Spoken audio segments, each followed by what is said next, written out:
Before we dive into today's journey, have you ever experienced something strange while out camping? Share your story in the comments below, and let's build this haven of eerie campfire tales together.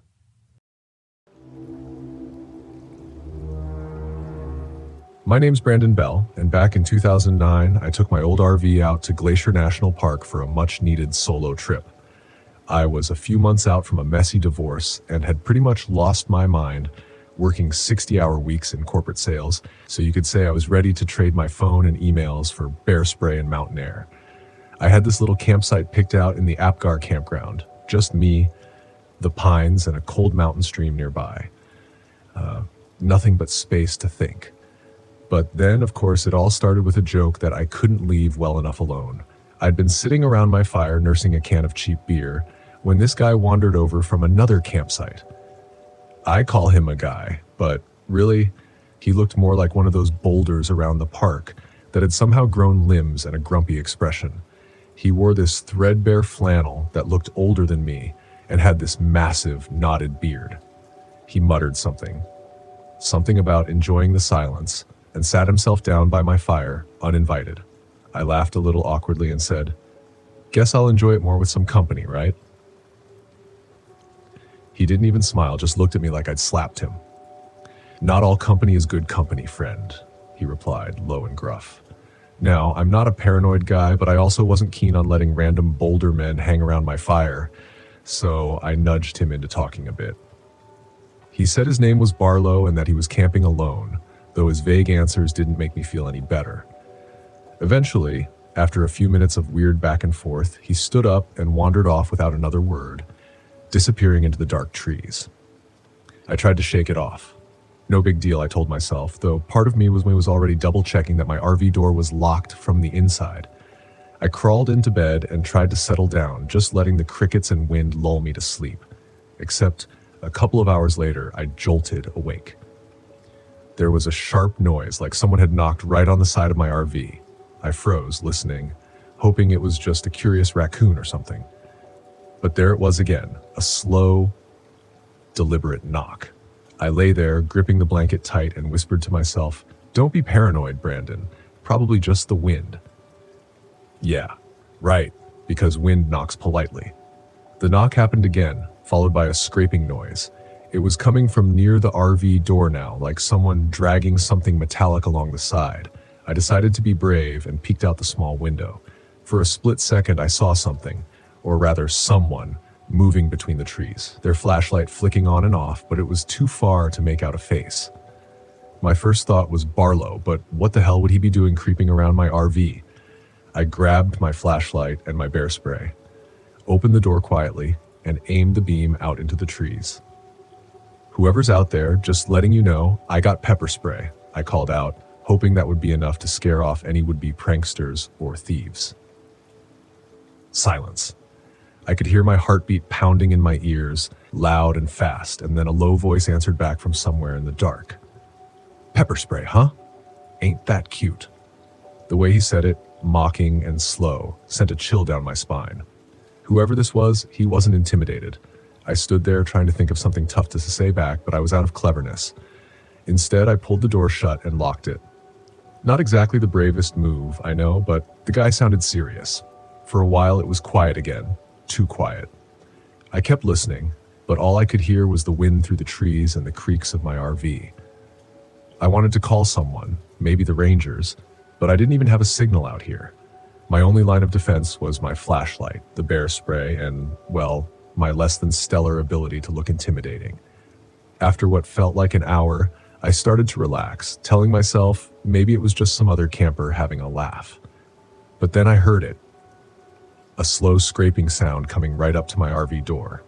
I didn't have to look this time. I could feel that someone was just outside. My heart was pounding, and I wanted to scream at whoever was out there, but fear choked my voice. I moved slowly toward the door, trying not to make a sound, and pressed my ear to it. There was heavy breathing, deep and rhythmic, and then silence. The handle jiggled. Someone was testing the lock. That's when I decided that staying put wasn't going to keep me safe. I had to act.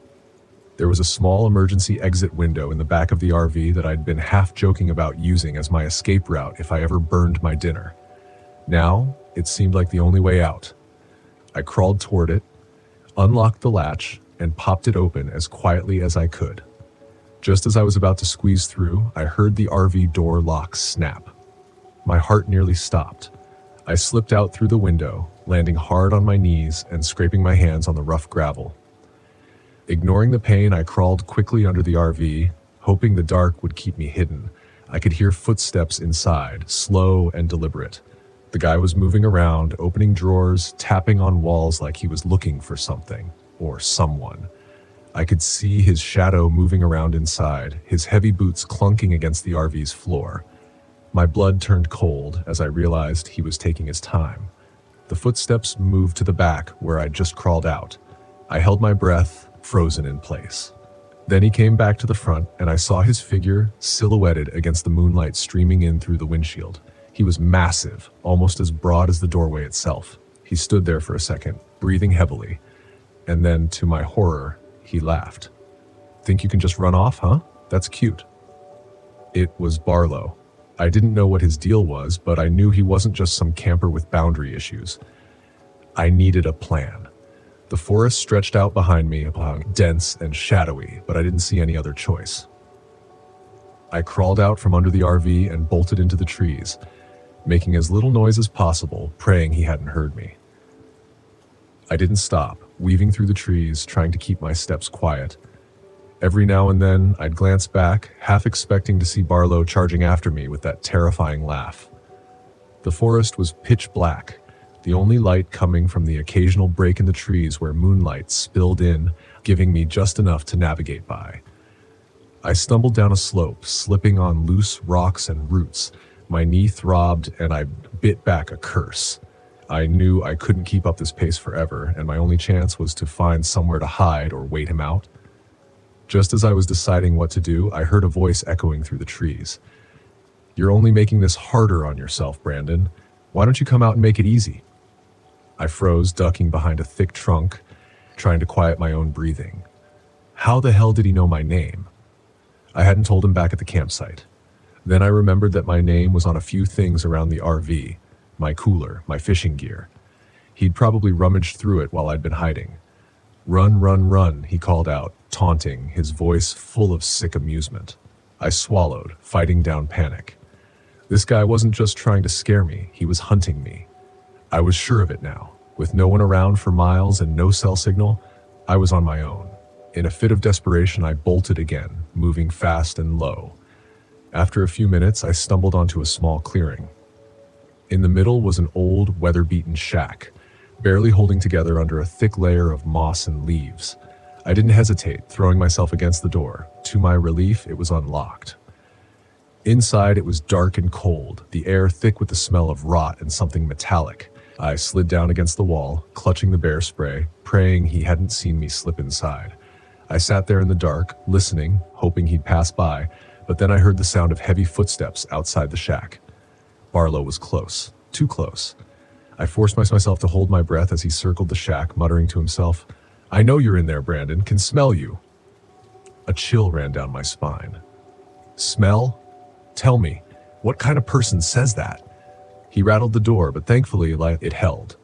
I could hear him walking around outside, sniffing the air. His steps grew softer, fading into the distance, and I exhaled, feeling some relief. But as I adjusted to the darkness, my relief was short-lived.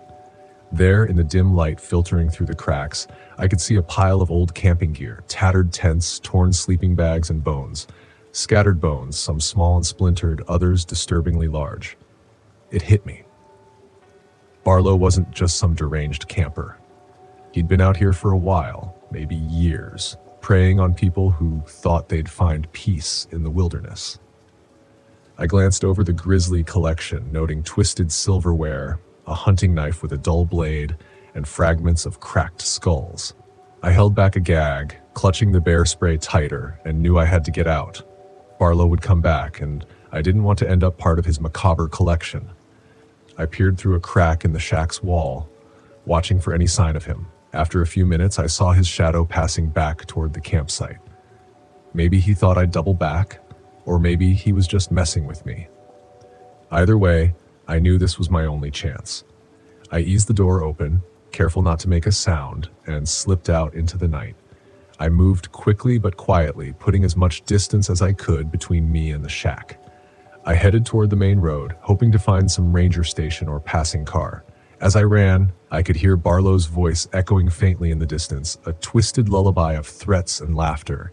I didn't stop until I reached the dirt path that led to the main road. A ranger's truck appeared around the bend, its headlights cutting through the dark. I waved them down, stumbling out of the trees like a madman. The ranger's eyes widened as he saw me. "You all right there, buddy?" I just nodded, catching my breath, feeling the overwhelming relief of survival. I glanced back toward the forest, but it was still and quiet. Barlow was gone. A week later, they found his camp and the shack.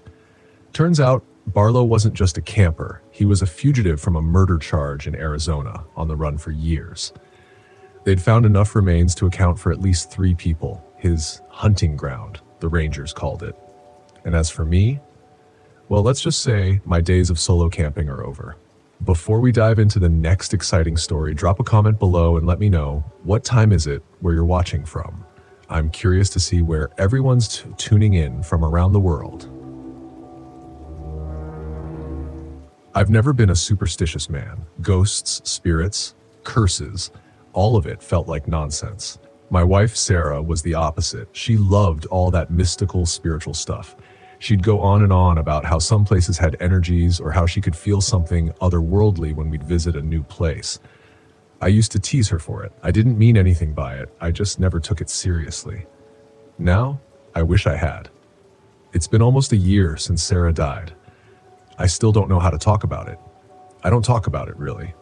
I just packed up the RV one day and decided to drive to get away from everything.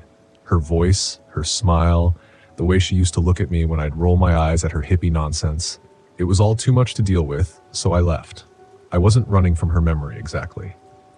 More like I was trying to outrun the guilt that came with it. Sarah always wanted to visit the desert, especially the Navajo Nation. She said Monument Valley was one of the most spiritual places in the world. I never took her. Work got in the way, or my cynicism did. Either way, it never happened. And now, with nothing but miles of empty road ahead of me, I found myself driving right into that part of the world. Maybe it was my way of making up for it. The landscape around me was beautiful in an eerie, desolate way. Massive red rocks rising out of the desert, mesas silhouetted against the setting sun. The kind of place that made you feel small, insignificant.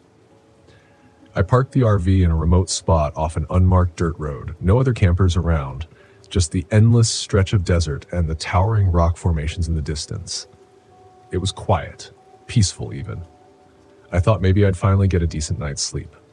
I stepped out and walked a bit around the RV, taking in the silence. The air was cool, the sky already darkening with the stars beginning to shimmer into view. Sarah would have loved it. As I sat by the small campfire I'd built, poking at the flames, I thought I heard something in the distance. A howl, maybe. Coyotes. I figured it was nothing unusual in a place like this, but the sound was strange. More like a scream than an animal call. I shrugged it off, telling myself it was just the wind. Still, it gnawed at me. Something about the isolation felt different tonight. Heavier. I tried to shake the feeling and headed back into the RV. I locked the door out of habit, but deep down, I knew a lock wouldn't help me feel safe. Not tonight. The first sign that something wasn't right came early the next morning. I'd been outside sipping my coffee and watching the sunrise over the desert when I noticed the tracks. Big, too big to be a coyote. Canine-like, sure, but the prints were deeper, more defined, and there were too many of them. They were circling the RV in a wide arc. I crouched down to get a closer look. The spacing was wrong, like whatever had made them had a stride far longer than any normal animal. I shook my head. Probably a wolf, I reasoned, even though they weren't supposed to roam this part of the desert. Or maybe a large dog from a nearby ranch. Either way, I wasn't about to get spooked over some tracks. I spent the day hiking, taking in the massive rock formations and the endless red sands. The wind carried whispers through the valleys, but I ignored it. I refused to let my mind play tricks on me. This was supposed to be my reset, my chance to process everything and finally move on. But that night, as the firelight flickered in front of me, I couldn't ignore the feeling that I wasn't alone. The coyotes started up again, at least I assumed they were coyotes, but the howls were different this time. Longer, more drawn out, closer. I told myself it was nothing. Tried to focus on the crackling fire, but the unease crept in anyway. Then I saw it. Out of the corner of my eye, I noticed movement on the ridge not far from the RV. A figure, tall, humanoid, but wrong somehow. It moved with a jerky, unnatural gait, like it didn't quite know how to walk. I blinked, and it was gone, swallowed by the shadows. My heart raced. I stood, trying to peer into the darkness, but there was nothing out there, just empty desert. The howls stopped, replaced by an eerie, oppressive silence. I doused the fire quickly and retreated into the RV, locking the door behind me. I laughed at myself, a grown man terrified by shadows in the night.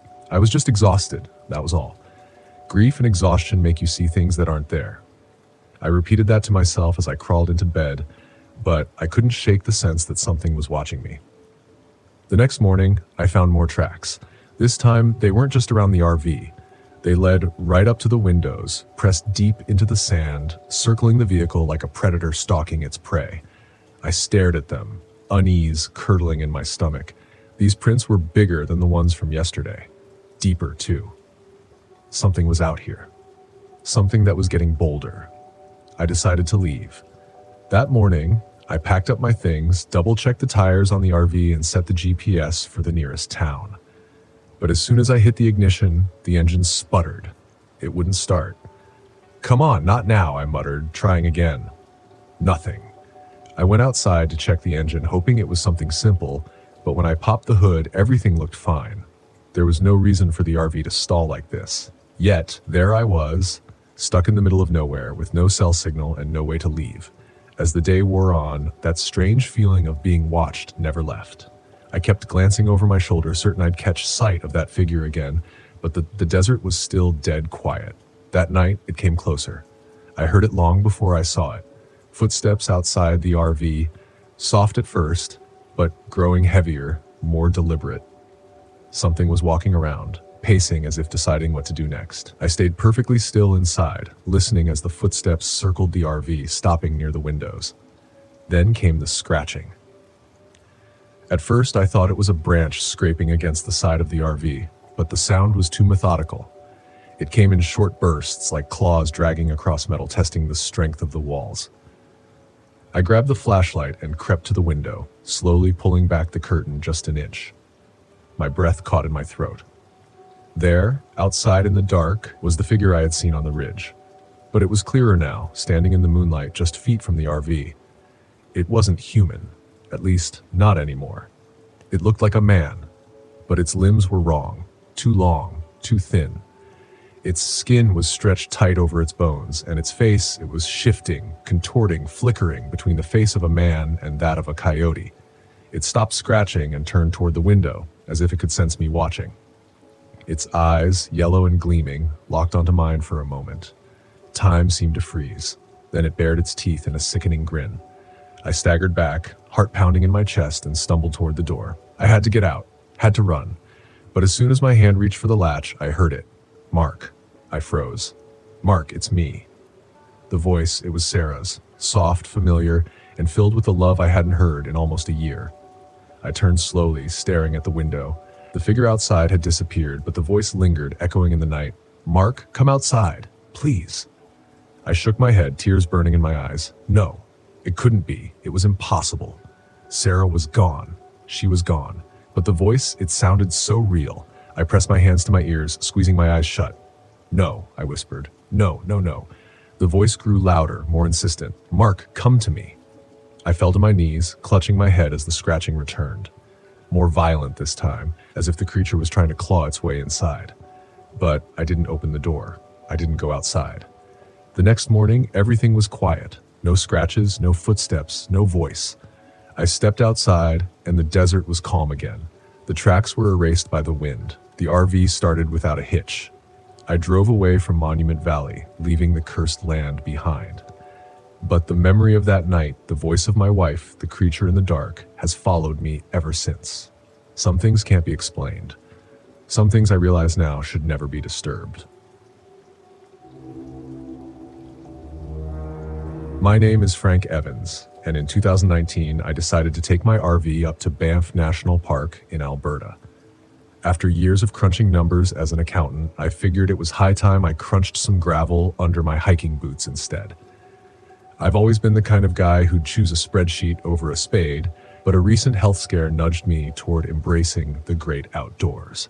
Why did the accountant go camping? I joked to my friends, because life finally didn't add up. So with my trusty RV and a backpack full of optimism and insect repellent, I set off on what I hoped would be a rejuvenating adventure. The drive to Banff was nothing short of spectacular. Towering mountains kissed by low-hanging clouds, rivers that shimmered like liquid silver, and forests so dense they seemed to hold secrets from centuries past.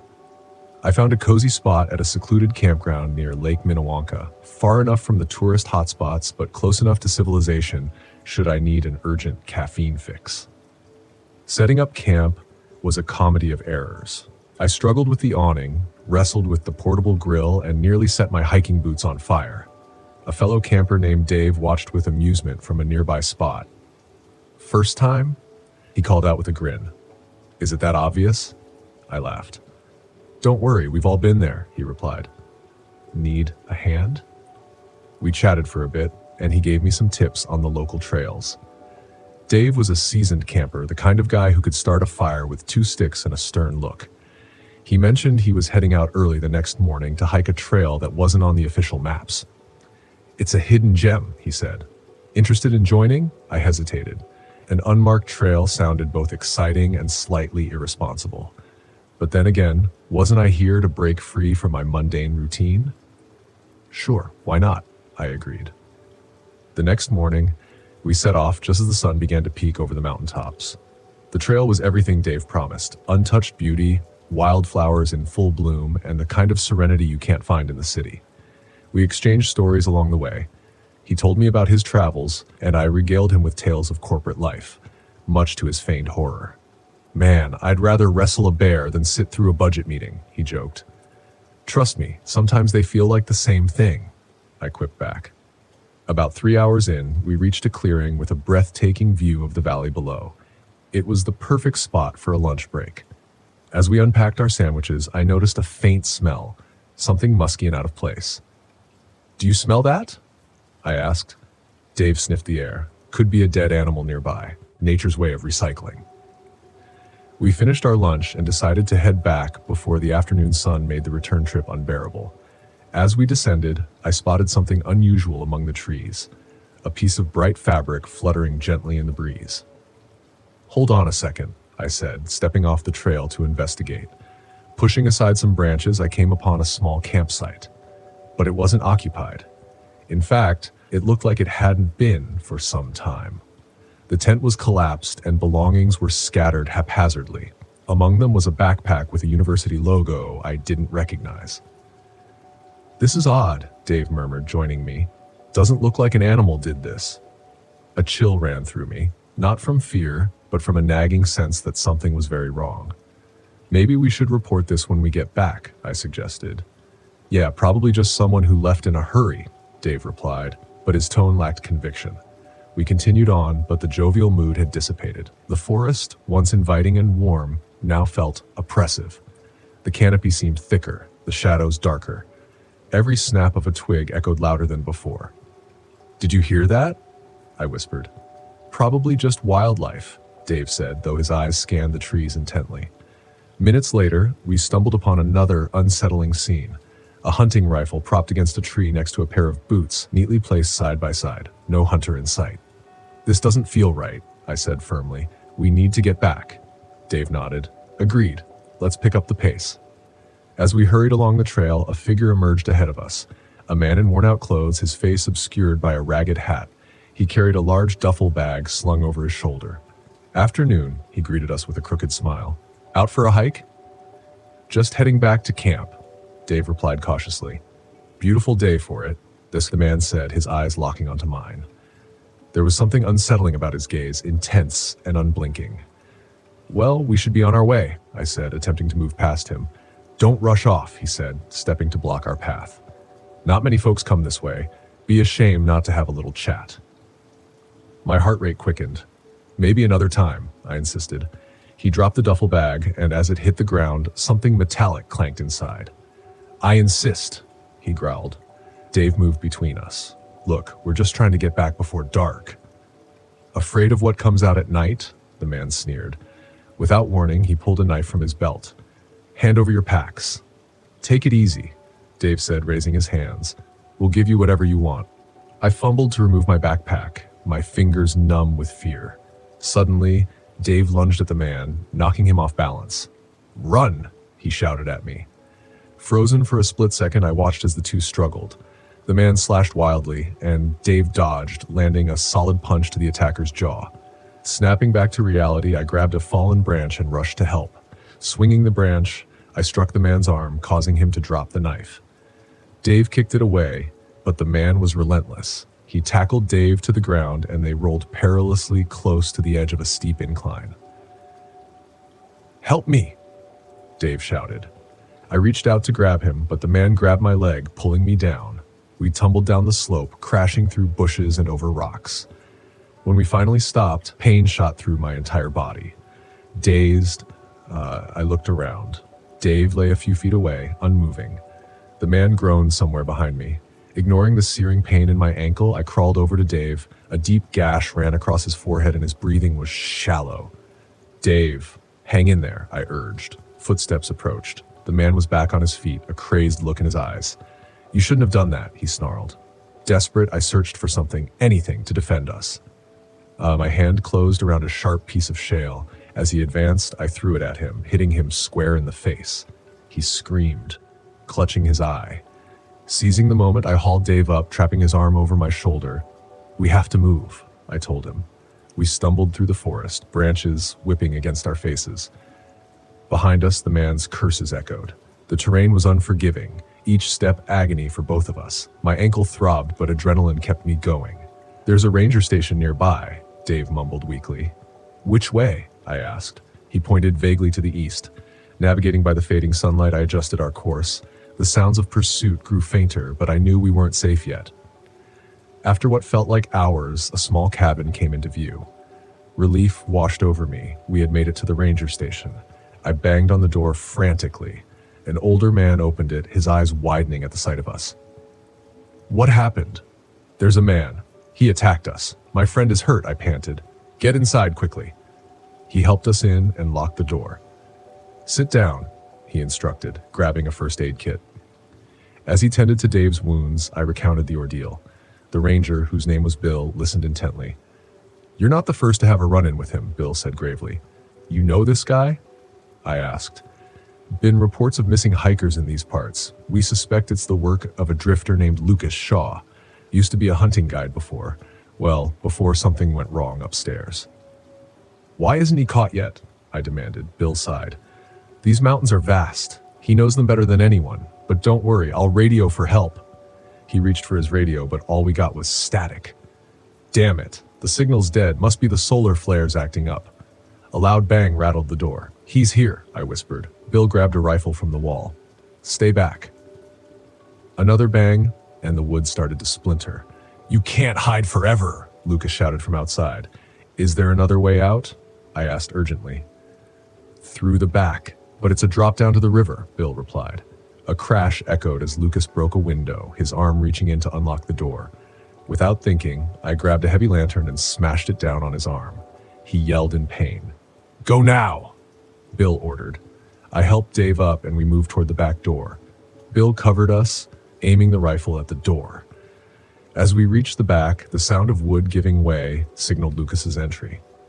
I'm going to make you pay, he screamed. We burst out the back door and were greeted by a sheer drop to a raging river below. We can't jump that, I exclaimed. There's no choice, Dave muttered. Better the river than him. Behind us, footsteps closed in. Without further hesitation, I tightened my grip on Dave and leaped. The cold water engulfed us, the current pulling us downstream. I struggled to keep our heads above water. We were tossed and turned, battered against rocks. Just when I thought I couldn't hold on any longer, the river spat us out onto a shallow bank. Gasping for air, I dragged us onto dry land. Looking around, there was no sign of Lucas. The forest here was different, denser, but somehow less threatening. "I think we lost him," I said between breaths. Sirens pierced the air. Through the trees, lights approached. Park rangers and police officers emerged. "Are you Frank Sterling?" one of them asked. "Yes," I replied, bewildered. "How did you find us?" "Got a call from Bill. He managed to get a signal after you left," the officer explained. "Dave needs medical attention," I said, pointing to him. Medics rushed over, attending to his injuries. "Did you apprehend Lucas?" I inquired. The officer's expression darkened. "We found Bill at the station. He's gone. No sign of Lucas." A knot formed in my stomach. "We have to find him. He's dangerous." "We're organizing a search," the officer assured me. Days later, after giving my statement and ensuring Dave was on the mend, I prepared to leave Banff. As I packed up my RV, a detective approached me. "Mr. Sterling, thought you'd want to know. We found a campsite in the woods. Looks like Lucas had been living there for months. Found evidence linking him to several missing persons cases." "Did you catch him?" I asked. He shook his head. "Not yet, but with the evidence we've gathered, we know more about him. Turns out Lucas Shaw was once a respected hunting guide, lost his family in a tragic accident up here years ago. Never recovered from it. Started luring hikers into the wilderness." A chill passed over me. "So he's still out there." "We'll find him," the detective promised. "In the meantime, take care of yourself." As I drove away from Banff, the majestic mountains in my rearview mirror seemed less inviting than when I arrived. The open road ahead was a welcome sight. Lucas Shaw's photograph was plastered across news outlets, a reminder of how quickly paradise can turn perilous. The authorities continued their search, but he remained elusive. I never expected my quest for tranquility to thrust me into a nightmare orchestrated by a man tormented by his own demons. The wilderness holds many secrets, some darker than the shadows of the deepest woods.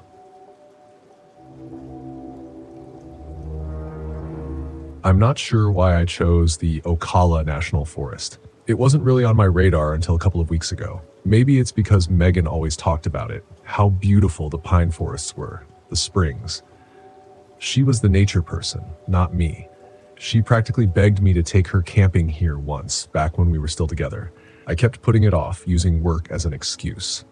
Now, here I am, in the middle of the forest alone in my RV with nothing but my thoughts for company. I needed a break, that's what my doctor said. "Unplug," he told me. "You need to find yourself again," as if I ever had a real grasp of who I was to begin with. 2 weeks into my forced time off, I wasn't any closer to finding peace or clarity. I felt off. I didn't realize how addicted I was to being connected. No emails, no social media, no news feeds, just silence and isolation. It was what I thought I wanted. The first night in the RV wasn't too bad. I parked in a secluded spot far from the main road, surrounded by towering pine trees. I managed to set up camp without any major problems. I had a fire going, and for a little while I could almost see the appeal Megan always talked about. There was something peaceful about the forest, about the stillness. But it was the kind of stillness that quickly became unsettling when you were alone. By the time the sun set, the silence had grown thick. The only sound was the wind shifting through the pine needles and, every so often, the distant call of an owl. I tried to read one of the survival books I'd brought, but I couldn't focus. My mind kept drifting back to her. Megan. We hadn't spoken since the divorce went through. 3 years of marriage dissolved in less than a month. I couldn't even tell you exactly when things went wrong. I just buried myself in work.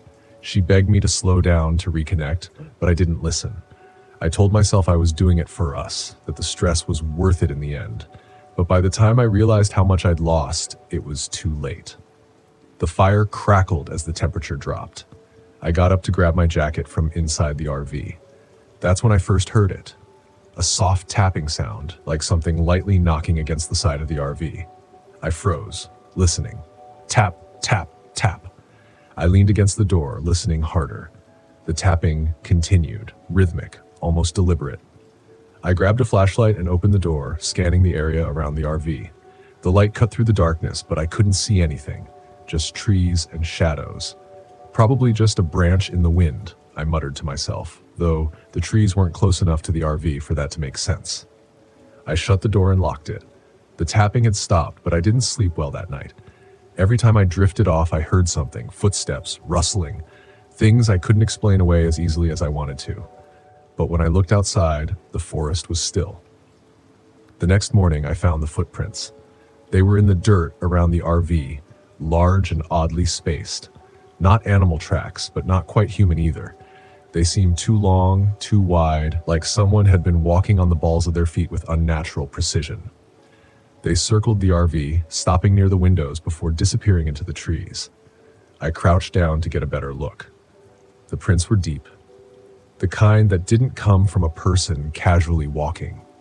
Whoever or whatever had made them was heavy, deliberate.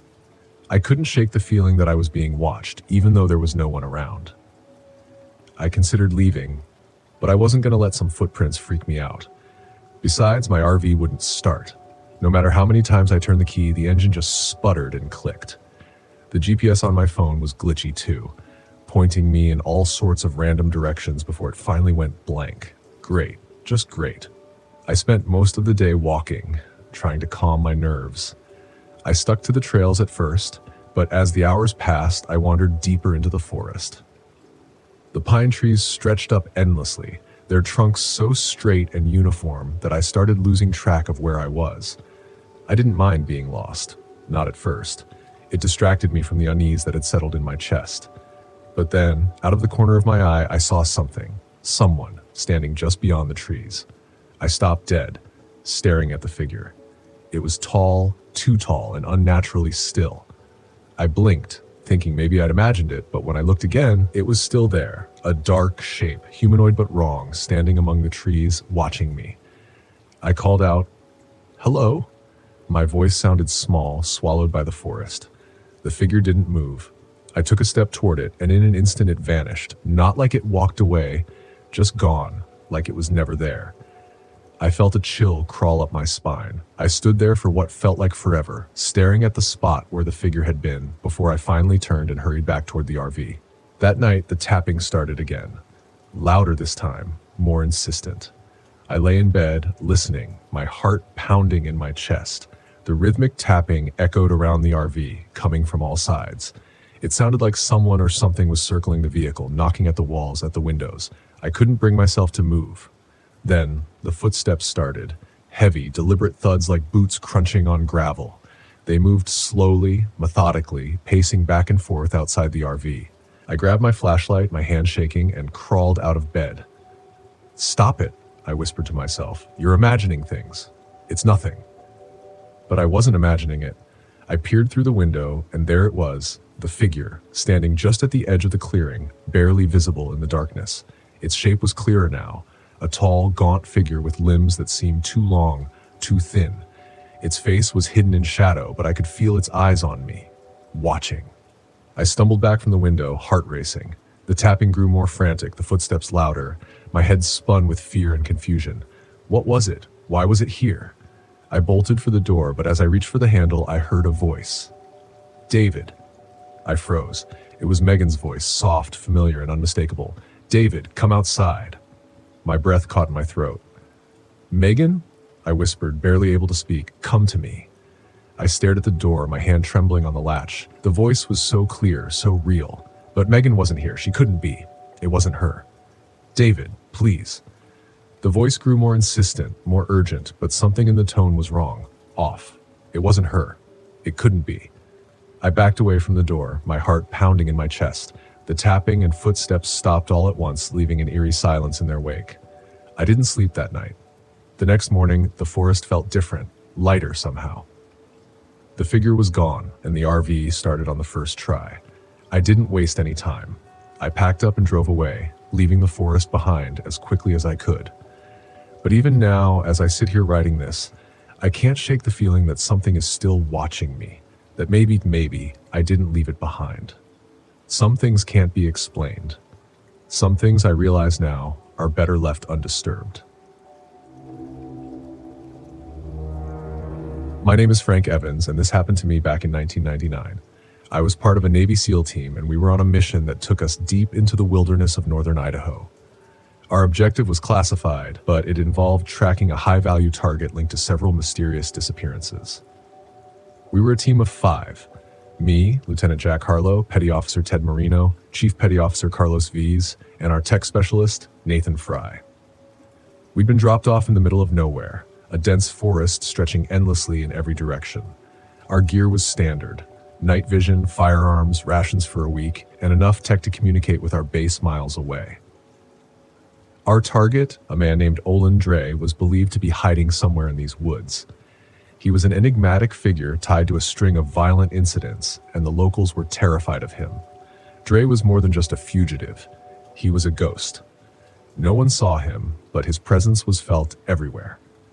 We set up a temporary camp and started our search grid, moving methodically through the forest. It was tedious but necessary work.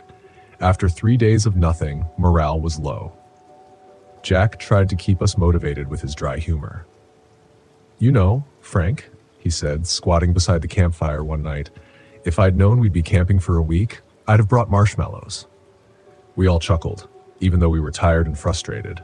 But that's the thing about being in the SEALs. You learn to cope with the situation, no matter how grim it seems. On the 4th night, things started to get weird. Nathan was monitoring our comms when he picked up a faint signal, a repeating broadcast that didn't match any known frequencies. It was eerie, almost like someone was trying to send a message in a language we didn't understand. Ted, who had a knack for radio signals, tried to decipher it. "It's like a pattern, but not one I've ever seen," he said, scratching his head. "Could be a distress signal, or it could be bait." We decided to investigate the signal. It led us deeper into the forest, farther from our camp. As we moved, the trees seemed to close in on us, their branches like skeletal hands reaching out to snatch us. The air grew colder, and an unsettling silence enveloped us. The usual forest sounds, birds, insects, the rustling of leaves, were absent. It felt like we were walking into a trap. Carlos, ever the pragmatist, muttered, "Stay sharp. This doesn't feel right." We reached a clearing where the signal was strongest. In the middle of it stood a dilapidated cabin, the wood rotting, the windows shattered. It looked abandoned, but we knew better than to take appearances at face value. Jack signaled for us to spread out and approach cautiously. We moved in, weapons ready, scanning the surroundings for any sign of movement. Ted and Nathan covered the rear while Carlos and I flanked the sides. Jack kicked open the door and we stormed inside, clearing each room methodically. The cabin was empty, but it felt wrong. There was an odd smell, like something had died and been left to rot. We found old furniture, yellowed papers scattered about, and a makeshift radio setup that looked like it hadn't been used in years. Nathan started fiddling with the radio, trying to trace the source of the signal. "This is ancient tech," he said, adjusting the knobs. "No way it's been broadcasting recently." As he worked, I noticed something carved into the wall, a series of symbols and crude drawings that looked almost primitive. They depicted strange humanoid figures and scenes of violence. It sent a chill down my spine, and I motioned for the others to take a look. "What the hell is this?" Ted asked, tracing one of the symbols with his finger. "It's like some kind of ritual." Carlos, who had seen his fair share of strange things in his career, said, "We need to get out of here. This place is bad news." But before we could leave, the radio crackled to life, emitting the same strange pattern we'd heard before. Nathan jumped back, startled. "It's coming from outside," he said, eyes wide. We regrouped and stepped out of the cabin, scanning the dark forest for any sign of movement. The signal was louder now, almost deafening. It seemed to be coming from all around us. Suddenly, a figure emerged from the trees. It was humanoid, but not quite human.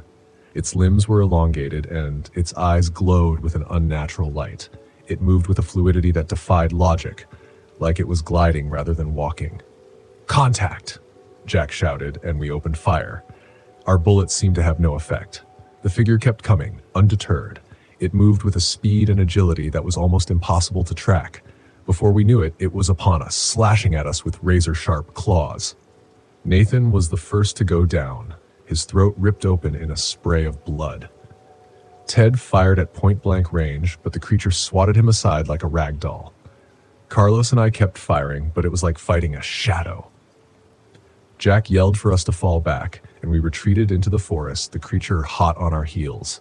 We ran blindly, crashing through the underbrush, trying to put as much distance between us and that thing as possible. We reached a ravine and scrambled down, hoping the terrain would slow it down, but it didn't. It leaped across the gap effortlessly, landing in front of us. Carlos tackled it, trying to buy us some time. The creature tore into him, and he screamed in agony. Jack and I kept running.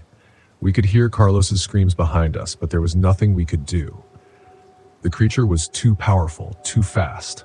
We were outmatched. We stumbled upon an old logging road and followed it, hoping it would lead us to safety. But the creature was relentless. It appeared in front of us again, blocking our path. Jack fired his last rounds, but they did nothing. "Go!" he shouted at me. "I'll hold it off." I hesitated, but he pushed me away. "That's an order, Frank. Go!"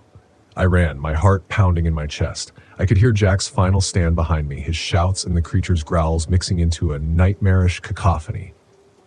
Then there was silence. I didn't stop running until I reached a ranger station miles away. I burst through the door, gasping for breath, trying to explain what had happened. The rangers looked at me like I was crazy, but they radioed for backup and sent a team to investigate. They found nothing. No cabin, no creature, no sign of my team. It was like they had vanished into thin air. I was the only one left, and no one believed my story.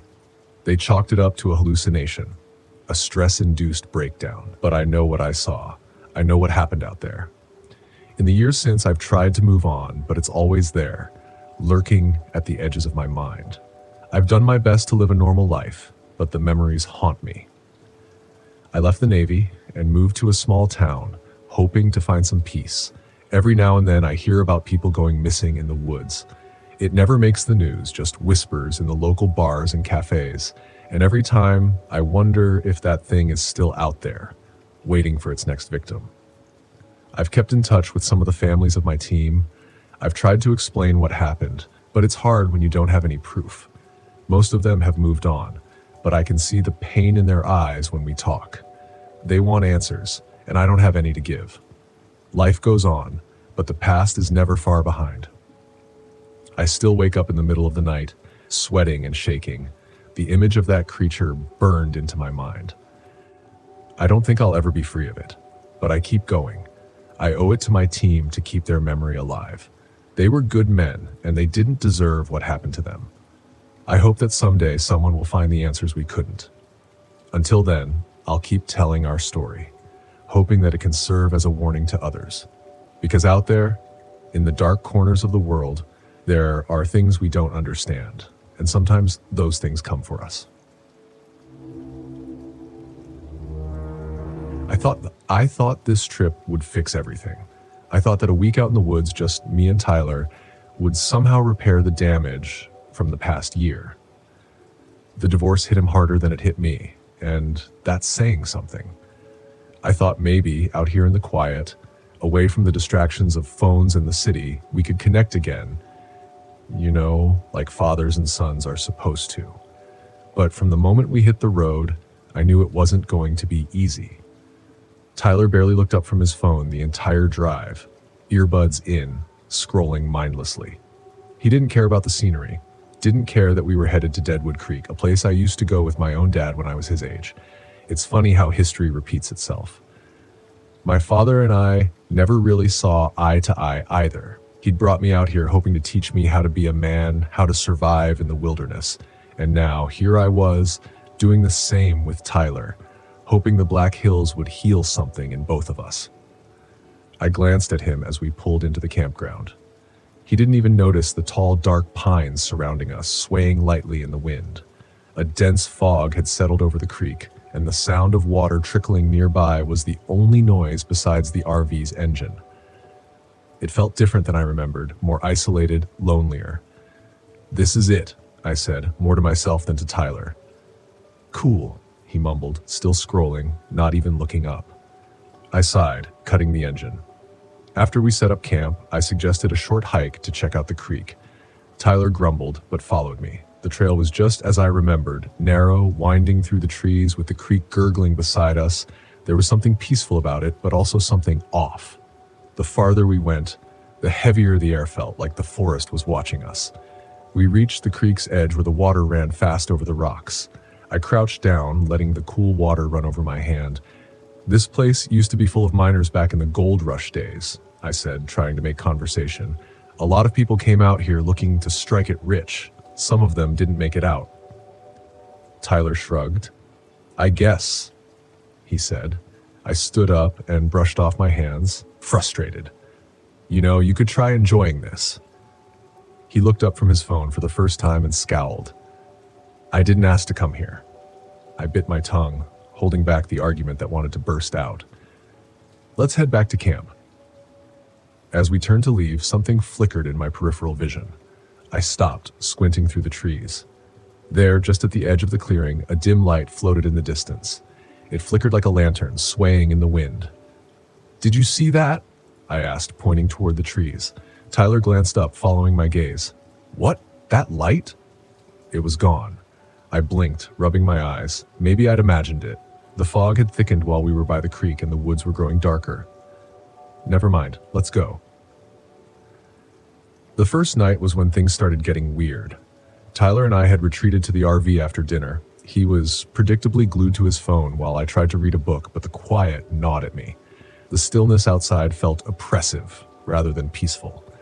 The wind had picked up and the pines swayed ominously against the backdrop of the night. Then I heard it.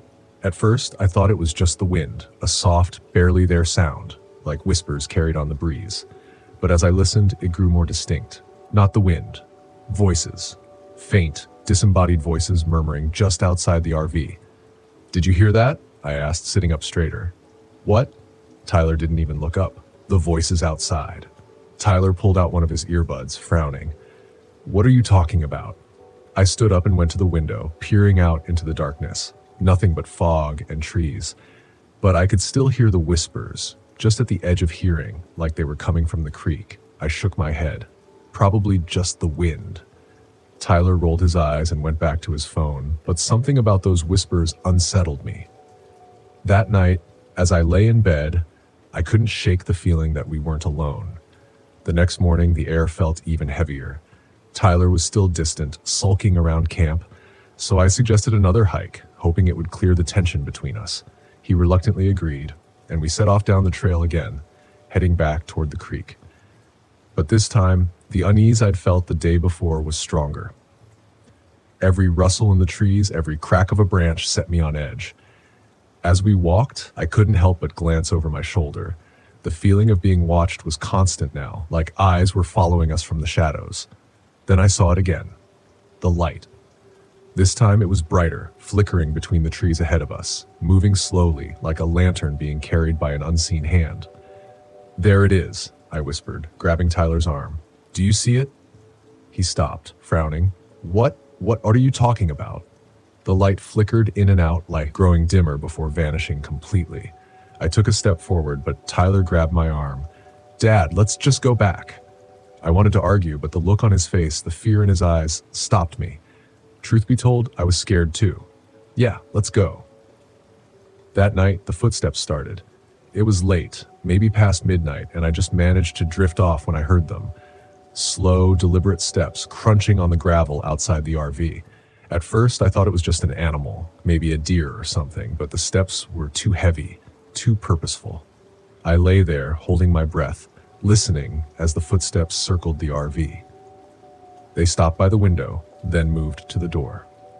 Tyler stirred in his sleep but didn't wake. I slipped out of bed and grabbed the flashlight.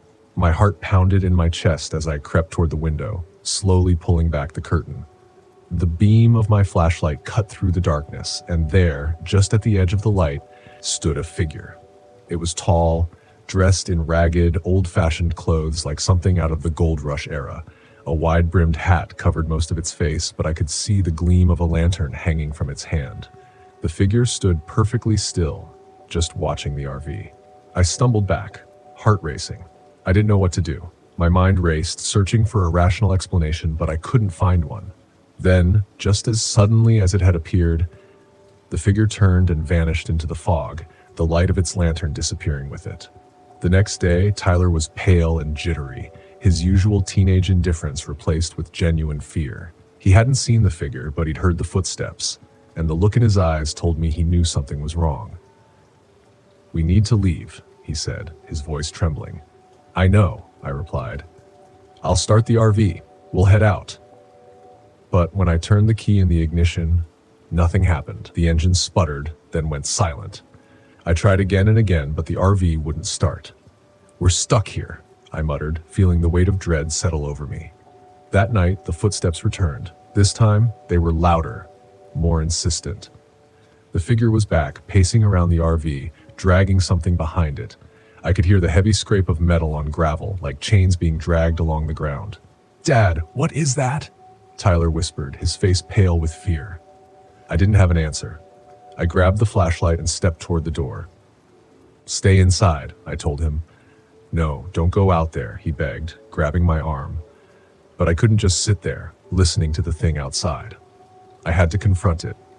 I opened the door and stepped out into the cold night. The figure was there, standing by the creek, its lantern casting an eerie glow over the water. It didn't move as I approached, just watched me with shadowed eyes. "What do you want?" I shouted, though my voice trembled. "What are you?" The figure didn't respond. Instead, it slowly lifted its arm, pointing to the ground near the water's edge. There, half buried in the mud, was an old, rusted gold pan.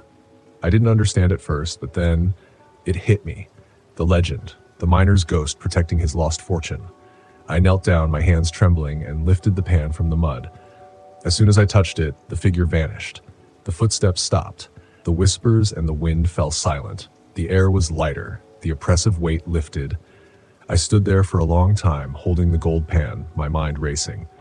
Then, without looking back, I turned and went back to the RV. The next morning, the RV started without a hitch. We left Deadwood Creek behind, and neither of us spoke about what happened. But as we drove away, I couldn't help but glance in the rearview mirror, half expecting to see the figure watching us from the trees.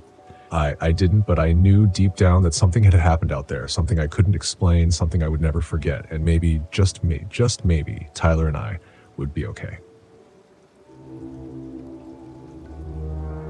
My name is Jose Murray, and this took place back in 2018 when I decided a solo RV trip through Colorado would be a good break from my job as a mechanic in Boulder.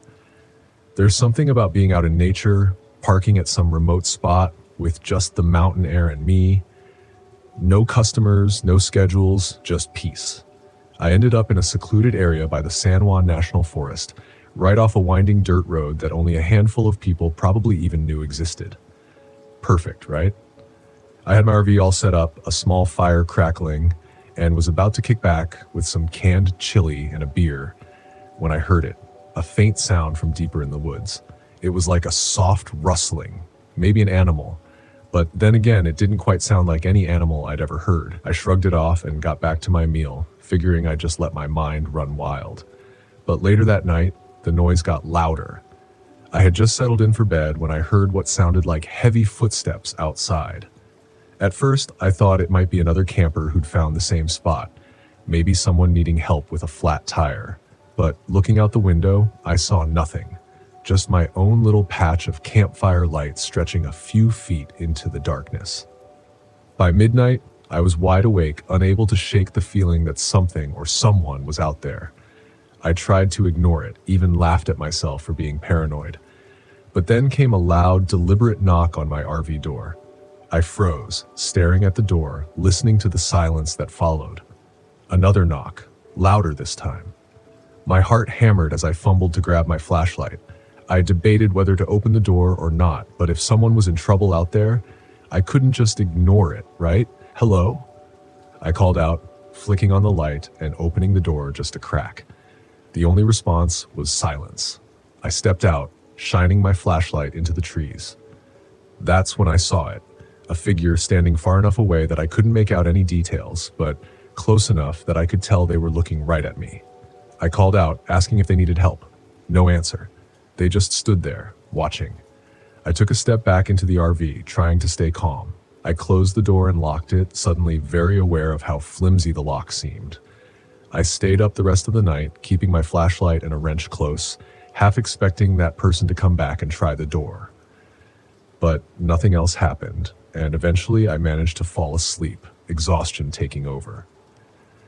The next morning, I decided I'd had enough of that spot. I packed up quickly, intending to find a campground closer to civilization. But as I was driving down the dirt road, I saw something that made my stomach drop. In the middle of the path, blocking my way, was a small pile of animal bones, arranged almost deliberately, and beside it, a crude wooden figure, a small carving of what looked like a man staring up at me from the dirt. I stepped out of the RV to get a closer look. The bones were unmistakable, rabbit maybe, or something of that size, but it was the carving that unnerved me the most. Its face was scratched out, replaced by a deep gouge where the eyes and mouth would be. I backed up, not touching anything, and quickly got back into the RV. The next few miles were tense. I was driving slow, making sure I didn't miss any turnoff back toward the main road.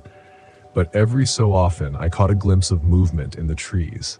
A flash of something dark, like a figure keeping pace with me, always just out of sight. At one point, I nearly convinced myself it was my imagination. But then, as I rounded a sharp bend, my brakes screamed as I slammed them to the floor. Someone was standing right in the middle of the road.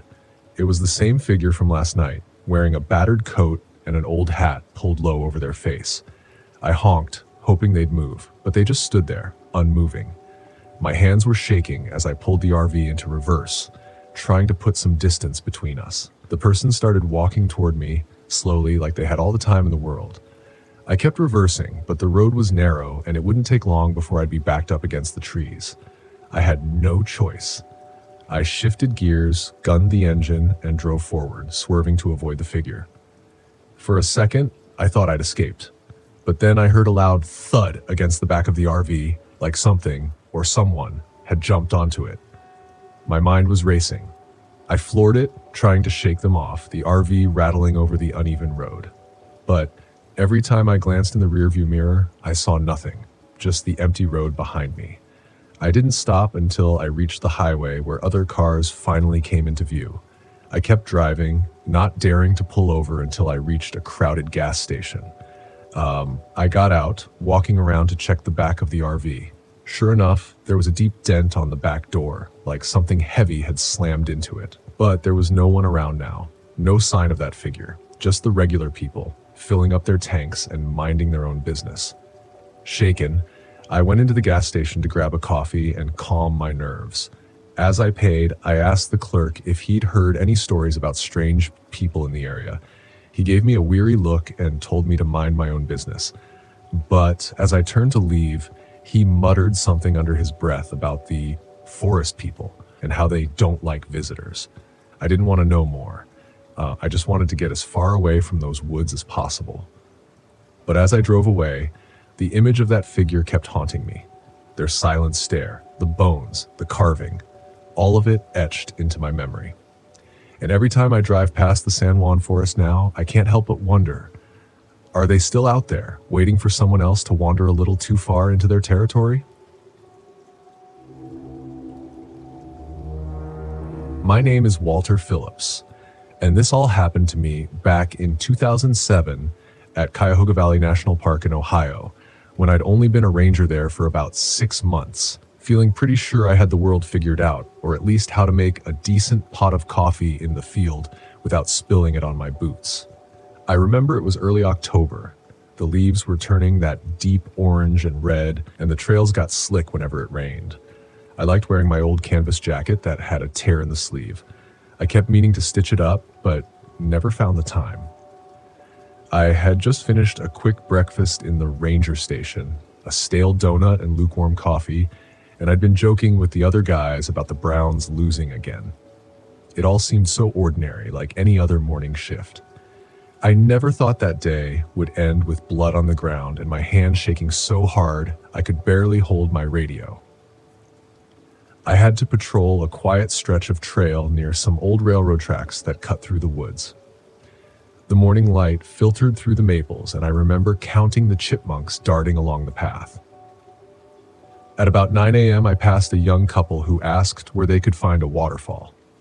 I directed them upstream and suggested they stick to the marked trails since the previous week's rainfall had turned some slopes into slippery mudslides. They thanked me and wandered off. I continued up the ridge, thinking I might do a quick check on the wooden footbridge some volunteers had repaired.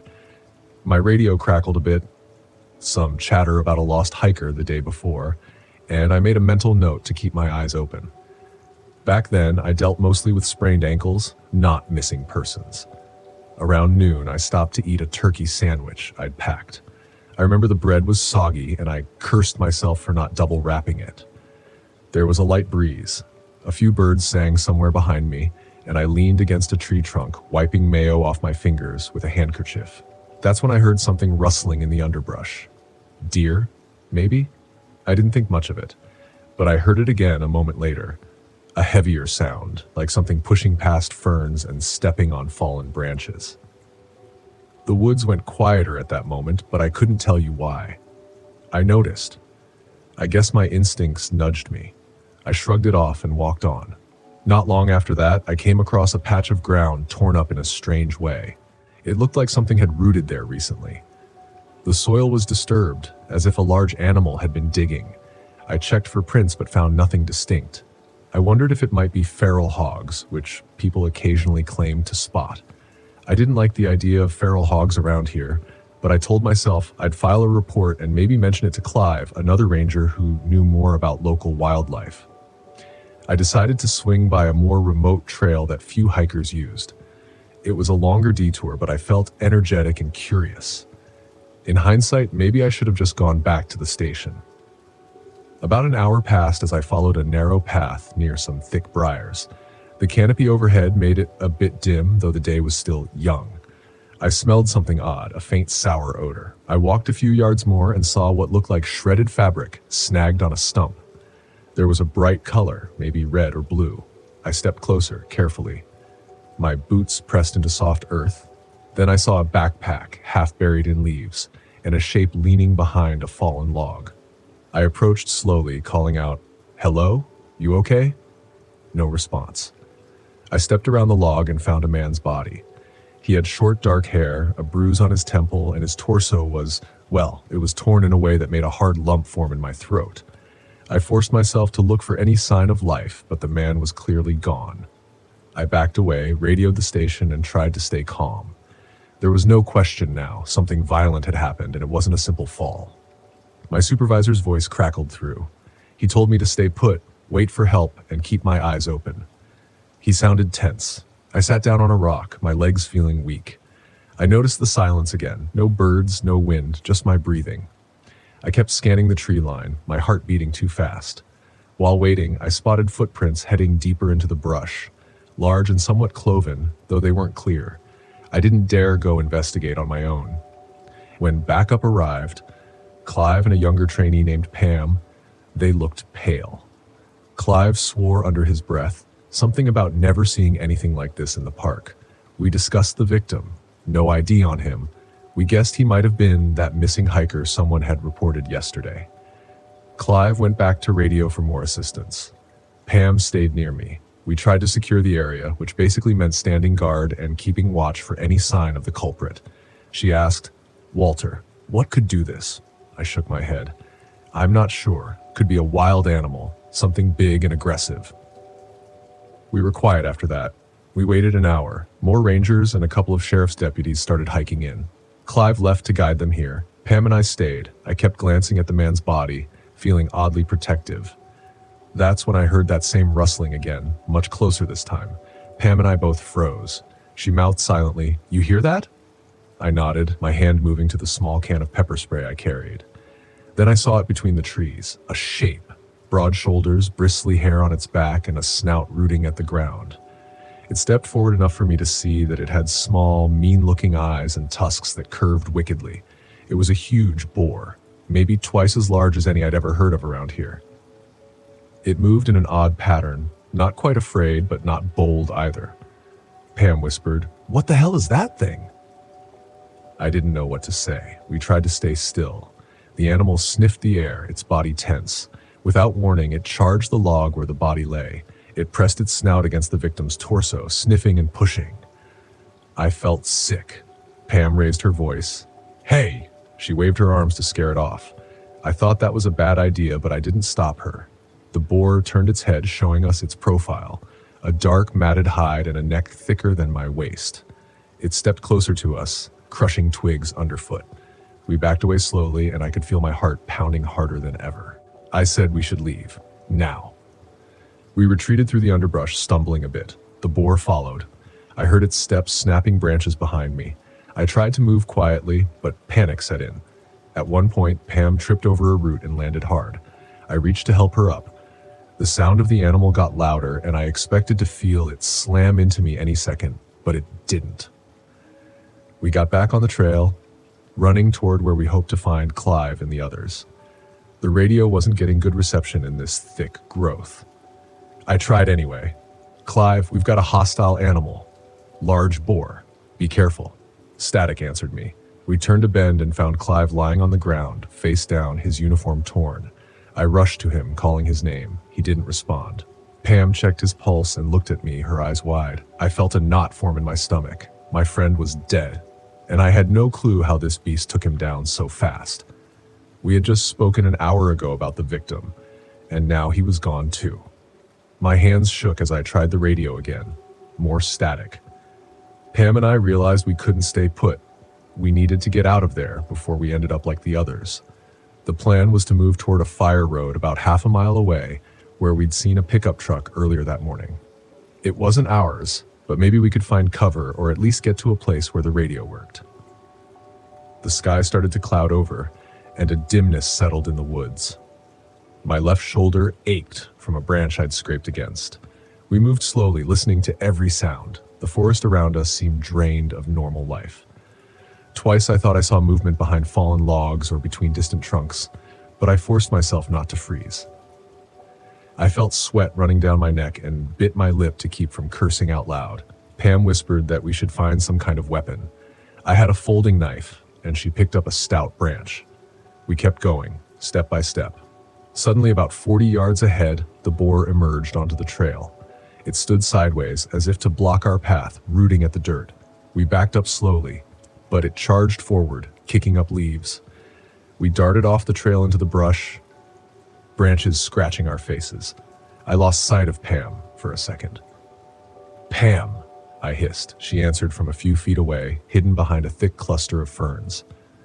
I joined her, crouching low. The animal passed not far from us, huffing quietly, snapping at something underfoot. I smelled a rank odor, a mix of wet fur and old earth. We managed to circle around, pushing through thick vegetation, and reached the fire road. It was a narrow dirt track. To our relief, the pickup was still there, presumably abandoned. Its windows were intact, but the door was locked. We banged on the side, hoping to set off its alarm or something that might scare the boar off. Then I realized maybe this would only lead it straight to us. We stopped making noise and listened. Nothing but distant leaves rattling.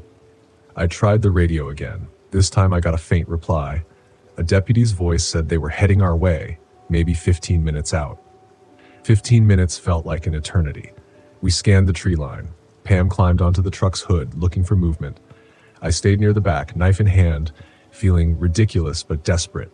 I heard a sudden crack of a branch. I spun around, and there it was, less than 30 feet away, pacing near a clump of blackberry bushes. It looked at me, ears twitching. Then it charged. I scrambled onto the truck's roof, pulling myself up with trembling arms. Pam screamed, "Walter, hurry!" The animal slammed into the side of the truck, the metal dented inward. I nearly slipped off the far side, but Pam grabbed my jacket's torn sleeve and helped me up.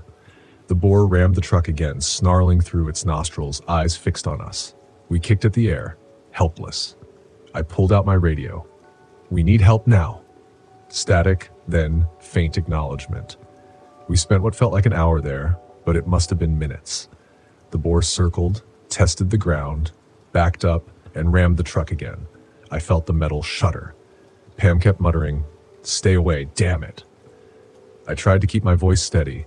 "We're gonna be okay, just hold tight." She gave a nervous laugh and said, "We better get a raise after this." I almost smiled. Almost. Then, as if hearing something in the distance, the animal froze. It turned its head sharply, sniffed, and then charged off into the woods, snapping branches as it vanished behind a thick stand of birch. We waited, crouched on that truck roof, not daring to move. Eventually, we saw the deputies and other rangers appear down the road calling our names. We climbed down, stiff-legged and sore. When they asked what happened, we told them step by step. One deputy looked pale as I described the animal. Another ranger shook his head and said nothing. We guided them back to the victims. They covered the bodies and made arrangements for removal. Pam and I stood by, silent, feeling hollow. The radio chatter was grim. The quiet in that forest pressed on my ears. I realized we had no tidy explanation. Just a memory of a massive, dangerous creature that slipped away without leaving a neat trail of evidence. Later, after the formalities, Pam and I walked back to the station with the others. The day had turned gray. I had mud on my pants, and my throat felt dry. Before leaving, I turned once toward the trees. I didn't see anything, but my heart still beat too fast, as if warning me that this place now held secrets I'd never really understand. I collected my pack, headed home, and tried to sleep that night. Sometimes I still think about that creature, and how it might be out there, silent between the trees. Too large, too real, and too close for comfort. I never saw it again, but I can't shake the feeling it might return, ready to test my courage once more. My name's Brian Gibson. Back in 2012, I was working for the National Missing and Unidentified Persons System, NAMUS, dealing with one of the oddest cases that had ever crossed my desk, and I'd been at this for almost a decade by then. I thought I'd seen it all until I landed in a remote corner of the Catskill Mountains to look into a case that just kept getting stranger the deeper I went. The details came in rough. Somewhere outside the nearest town of Rosendale, there were reports of 2 campers gone missing. Friends, no family connection. Both locals from downstate who had decided to do a weekend trip out of the city. Typical enough, really, until you hit the next part. According to the county sheriff's report, another camper, a guy named Joey Kessler, found their campsite abandoned. Sleeping bags, supplies, tents, still up.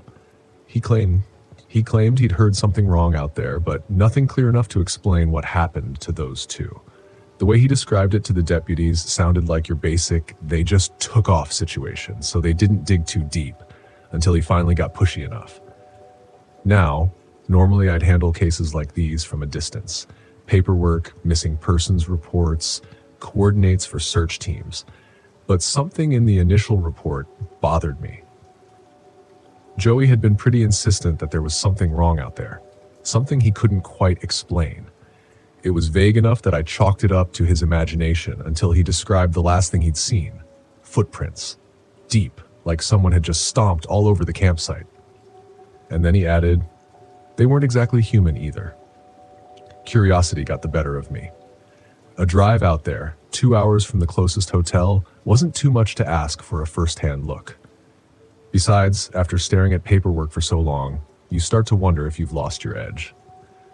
The sheriff, Grant Winslow, picked me up from the edge of town. He was as haggard and resigned as you'd expect out here. One of those old-timers who didn't see much difference between city folk and the critters running around his forests. He was smoking on the ride, clearly irritated to have another federal type poking around in his woods. "Brian, right?" he asked, glancing over with a kind of squint. "Don't see why they sent you all the way out here. Boys go missing all the time around these parts."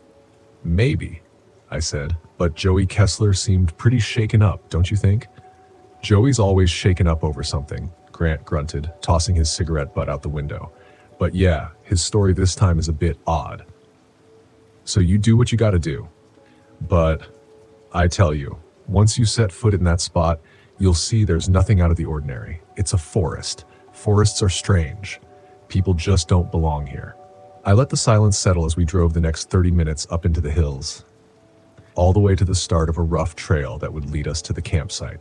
Grant parked the truck and gestured toward the trail. "All right. This way, unless you've got your own map," he said, already heading up. "I'll take the lead," I replied, trying not to let him see that I was itching to get a better look at whatever had spooked Joey.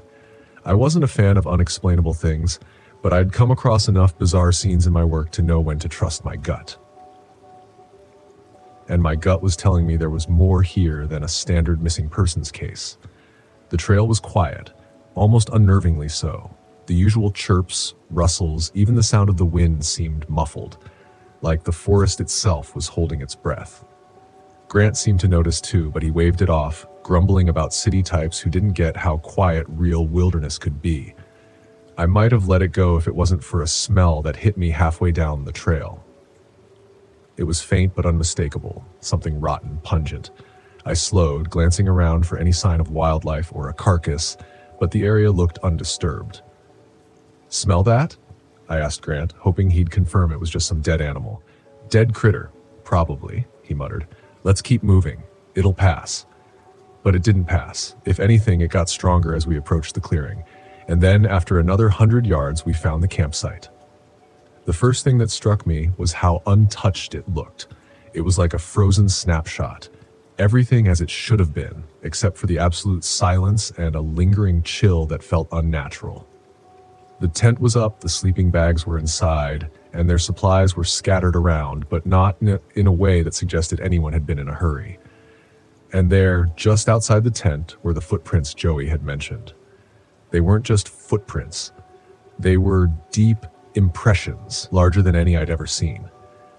Grant crouched down, poking at one with the end of his flashlight. "Hiker with big boots, I'm telling you," he said. But he didn't look convinced.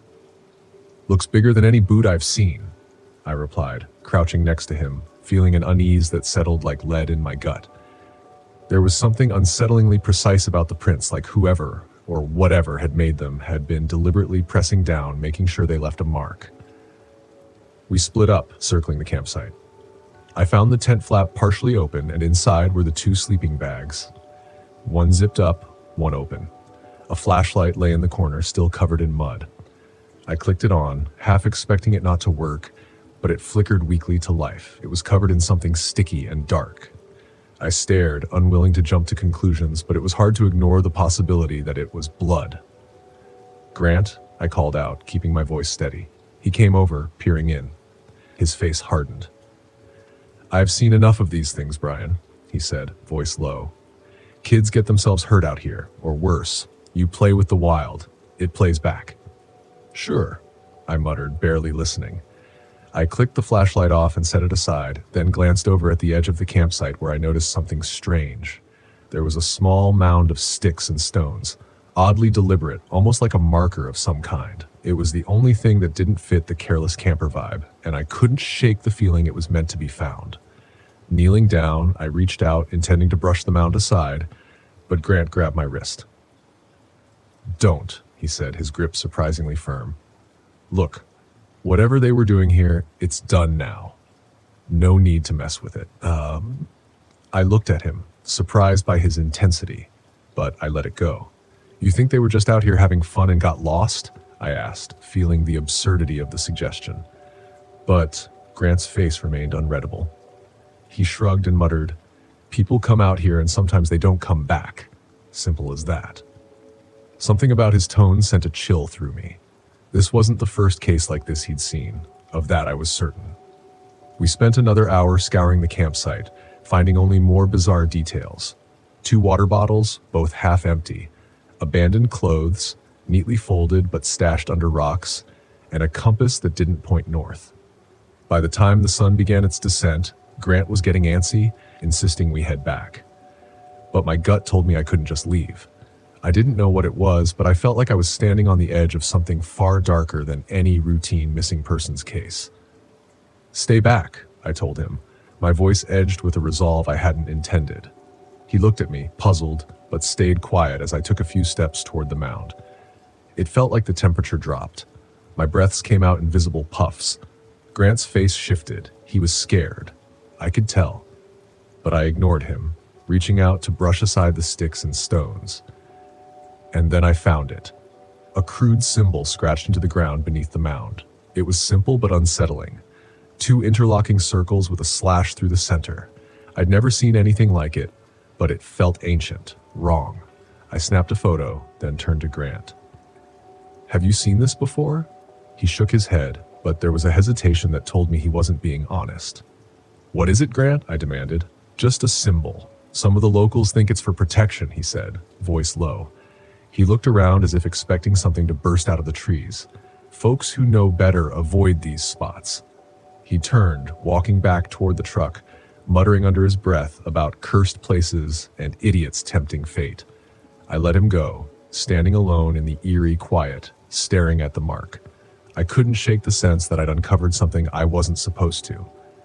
And then, just as I was turning to leave, I heard it, a faint cry echoing through the trees coming from somewhere deep in the forest. I froze, trying to pinpoint the direction, but it seemed to come from all around me, like the sound was bending with the trees. Against every ounce of reason, I started toward it. The forest grew denser, darker, as I moved farther from the campsite. The trail twisted, the roots clawing at my feet, branches snagging my clothes. And then, just ahead, I spotted something, a tattered piece of fabric caught on a branch. It looked like it had been there for weeks. I grabbed it, feeling the coarse fabric under my fingers. But before I could inspect it closer, the cry came again. This time louder, more urgent. I took off running, pushing through the undergrowth, the smell of decay growing stronger. I stumbled into a clearing, and that's when I saw them. The two missing campers, or what was left of them, lay sprawled across the ground, their bodies mangled and half buried in the dirt. I choked back a gasp, realizing too late that I wasn't alone. A figure stood on the far side of the clearing, half hidden in shadow.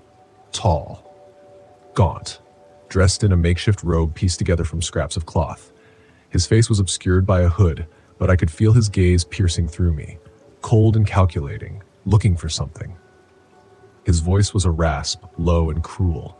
"They wanted to know the secrets of this place," he said, stepping closer. "But some things aren't meant for the curious." In a flash, he lunged, his hand grabbing for something in his robe. I didn't wait to find out what. I turned and bolted, crashing through the forest, heart pounding, lungs burning. I could hear him behind me, his footsteps fast, relentless. But just as he closed in, I spotted the faint glow of Grant's truck up ahead.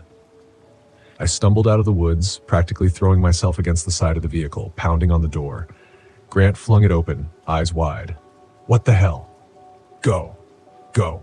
Now." He didn't hesitate, slamming his foot on the gas, the truck lurching forward as we sped down the mountain road. I didn't look back, didn't breathe until the forest was a distant blur. Grant drove me back to town without a word. When we finally stopped, I turned to him, my voice hoarse. "That symbol. What does it mean?" He hesitated, his gaze dark. "They call it the mark of the seeker. Those who wear it, they aren't like you or me. They're not bound by the same rules." I nodded, feeling the weight of his words settle over me. I'd come out here looking for answers, and all I'd found was a darkness I couldn't explain. The next day, the sheriff's office found nothing at the campsite. The bodies were gone, the symbol erased like it had never been there. But I knew what I'd seen, and somehow I knew I'd barely scratched the surface of whatever secret lay hidden in those woods. I've always loved the quiet. That's the real reason I camp alone and hike alone. It's not about proving anything to anyone. It's about the silence. The kind of silence that presses against you like a weight, smoothing out the chaos of everyday life. Out here, far from deadlines and the blaring traffic, I can hear my own thoughts. But it's a fragile thing, the peace that the wilderness offers. I've learned that the quiet can also play tricks on you, turn on you. That's what happened to me in the San Juan National Forest. I'd been camping alone plenty of times before, but this trip was different. I still have trouble putting it into words. All I know is that the silence stopped being my friend somewhere on the second day. I'd planned to be out there for 4 days, just long enough to clear my head and reset. The spot I'd picked was remote, a stretch of dense forest near Pagosa Springs that even the locals didn't visit often. It was perfect, or so I thought. The first day went like it always does. The drive up was uneventful, and after a few hours of hiking, I found the perfect campsite. It was tucked away by a creek, surrounded by towering pines, with a small clearing just big enough for my tent and fire pit. I felt that familiar rush of excitement as I set up camp, the freedom of being out here completely alone, with nothing but wilderness around me. That first night was easy. I sat by the fire, listening to the water rush over the rocks in the creek. I wrote in my journal a bit, mostly just notes about the hike and some thoughts about work. Then I crawled into my tent, ready to sleep. The silence was comforting at first, as it always is, but I woke up in the middle of the night to something strange. It was subtle. Just a faint whispering sound, like the wind picking up through the trees. I brushed it off, telling myself it was nothing, and eventually drifted back to sleep. The next day, things started to go wrong. I woke up later than I'd planned, the sky already a pale blue overhead. My stove was acting up, which was weird because it had worked fine the night before. It just wouldn't light, no matter what I tried. I ended up eating cold granola and packing up my camp, ready to move deeper into the forest. That's when I noticed my GPS wasn't working. I'd had reception when I camped here before, but now my phone was useless. No signal at all. I wasn't worried yet, though. I'd brought a map, and I knew the area well enough to navigate without technology. Still, the feeling that something wasn't right settled in, and I couldn't shake it. The hike was harder than I expected. My legs felt heavier, like the air itself was weighing me down, and the forest was quiet, too quiet. Normally, you'd hear birds or the occasional rustle of squirrels in the underbrush, but today it was just still. The silence felt unnatural. I found another campsite by late afternoon, a little farther into the woods, next to a meadow that looked untouched. I set up my tent quickly, eager to get a fire going, but as I worked, the feeling of being watched crept up on me. I couldn't shake it. Every time I glanced over my shoulder, nothing was there, just trees and shadows, but the sensation wouldn't leave. That night, I heard the whispers again. This time, they were louder, clearer, and they weren't random. They were saying something. My name. I sat up in my tent, my heart pounding. The sound was faint but unmistakable, that drifting on the breeze from somewhere just beyond the clearing. I grabbed my flashlight, unzipped the tent, and shone the light into the trees. Nothing. The forest was still, the fire flickering in the corner of my vision. I stood there for a long time, listening, but the whispering had stopped. It was just the wind. It had to be. Still, I couldn't shake the feeling that I wasn't alone. By the third day, I was exhausted. I hadn't slept much the night before, and the feeling of unease had only grown stronger. My gear wasn't cooperating either. When I tried to pack up my tent, I found that the poles had bent.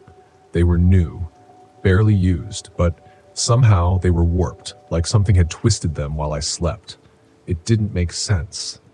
The whispering was back too, even during the day. It followed me as I hiked, a faint sound on the edge of hearing, like someone walking just out of sight. I kept telling myself it was the wind, but deep down, I knew something wasn't right. I wasn't alone out here. Then there was the whistling.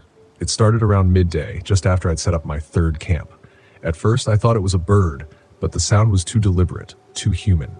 It came from somewhere deep in the woods, a high, clear note that echoed through the trees. I froze, listening. The sound grew louder, closer, then stopped as suddenly as it had begun. I called out, hoping it was another hiker, someone who'd stumbled across my camp, but there was no response, just silence. I tried to stay calm, but the sense of being watched was overwhelming. Now, it felt like something was circling me, just beyond my vision, waiting. That night, the whispers didn't stop. I lay in my tent, wide awake, listening as the sound of my name drifted through the trees. It was faint at first, like it had been the night before, but as the hours passed, it grew louder, more insistent. Dylan. I grabbed my flashlight and stepped outside, the cold night air biting at my skin. The fire had died down, casting long, flickering shadows across the clearing. I scanned the trees, heart racing, but there was nothing, just darkness. I was about to crawl back into my tent when I saw something move, a shadow slipping between the trees. I froze, my breath catching in my throat. It was too big to be an animal, and it was moving too deliberately, like it was watching me, waiting. I turned off my flashlight and backed into the tent, my mind racing. I'd never been this scared in the woods before, not once in all the years I'd camped alone. But now, there was something out there. I could feel it. I zipped the tent shut and tried to calm my breathing, but the whispers were inside my head now. They weren't just outside. They were all around me. Dylan, Dylan. I didn't sleep at all that night. I sat in my tent, clutching the flashlight, listening as the whispers circled me. Sometimes it sounded like one voice, sometimes several, but it was always the same soft, insistent calling of my name. By dawn, I couldn't take it anymore. I packed up my gear as quickly as I could, my hands shaking. I didn't care where I was going anymore, I just needed to get out of these woods. But as I started hiking, the whistling began again. This time it was closer, following me like something was walking just behind me, whistling a slow, eerie tune. I didn't stop to look, I didn't want to see whatever it was. I just kept walking, faster and faster, until I was practically running down the trail. But then I heard it, the unmistakable sound of footsteps behind me. I froze, heart pounding in my chest, and slowly turned around. There, standing just at the edge of the clearing, was a figure. It was tall and thin, its skin pale and stretched tight over its bones. Its eyes were hollow, and its lips were curled into a grin. It stood there, staring at me, its head cocked to the side as if amused. I couldn't move. I couldn't breathe. The whistling had stopped, and now there was only silence. A silence so thick it pressed down on me like a weight. The figure didn't move. It just stood there, watching me, waiting. I don't know how long I stood there, frozen in place, but eventually I turned and ran. I ran until my legs burned and my lungs felt like they were going to burst. I didn't stop until I reached the trailhead where my car was parked. When I finally looked back, the figure was gone. I never told anyone what happened in the San Juan National Forest. Not really. I tried to explain it to myself a thousand different ways. Exhaustion, anxiety, maybe even altitude sickness. But none of that explains the whispers, or the whistling, or the figure that watched me from the trees. I haven't been camping since. My name is Nathan Matthews, and in the summer of 2000, I found myself parked along a shaded bend of the Lewis River just outside the small town of Cougar, Washington. I'd planned an escape from the corporate life in Portland. It was supposed to be simple. 3 days to recharge, maybe catch some trout, and fall asleep to the quiet of the woods in that RV I bought off a guy in a Costco parking lot. It might not have been luxurious, but it did the trick. This getaway, though, would make me wish I'd gone to a beach instead. The first night was quiet enough. I made myself a lousy meal from a tin can, watched the fire die out, and sat there just listening. After years of cubicles and screen time, just hearing crickets was like a balm. Then, around midnight, I heard something else. A low rustling sound, like someone shifting leaves around. I brushed it off as a deer or raccoon and got back to my beer. But the noise came closer, staying just outside the glow of my fire. I wasn't about to get spooked by forest critters though, so I headed inside, locked the RV, and settled in for the night.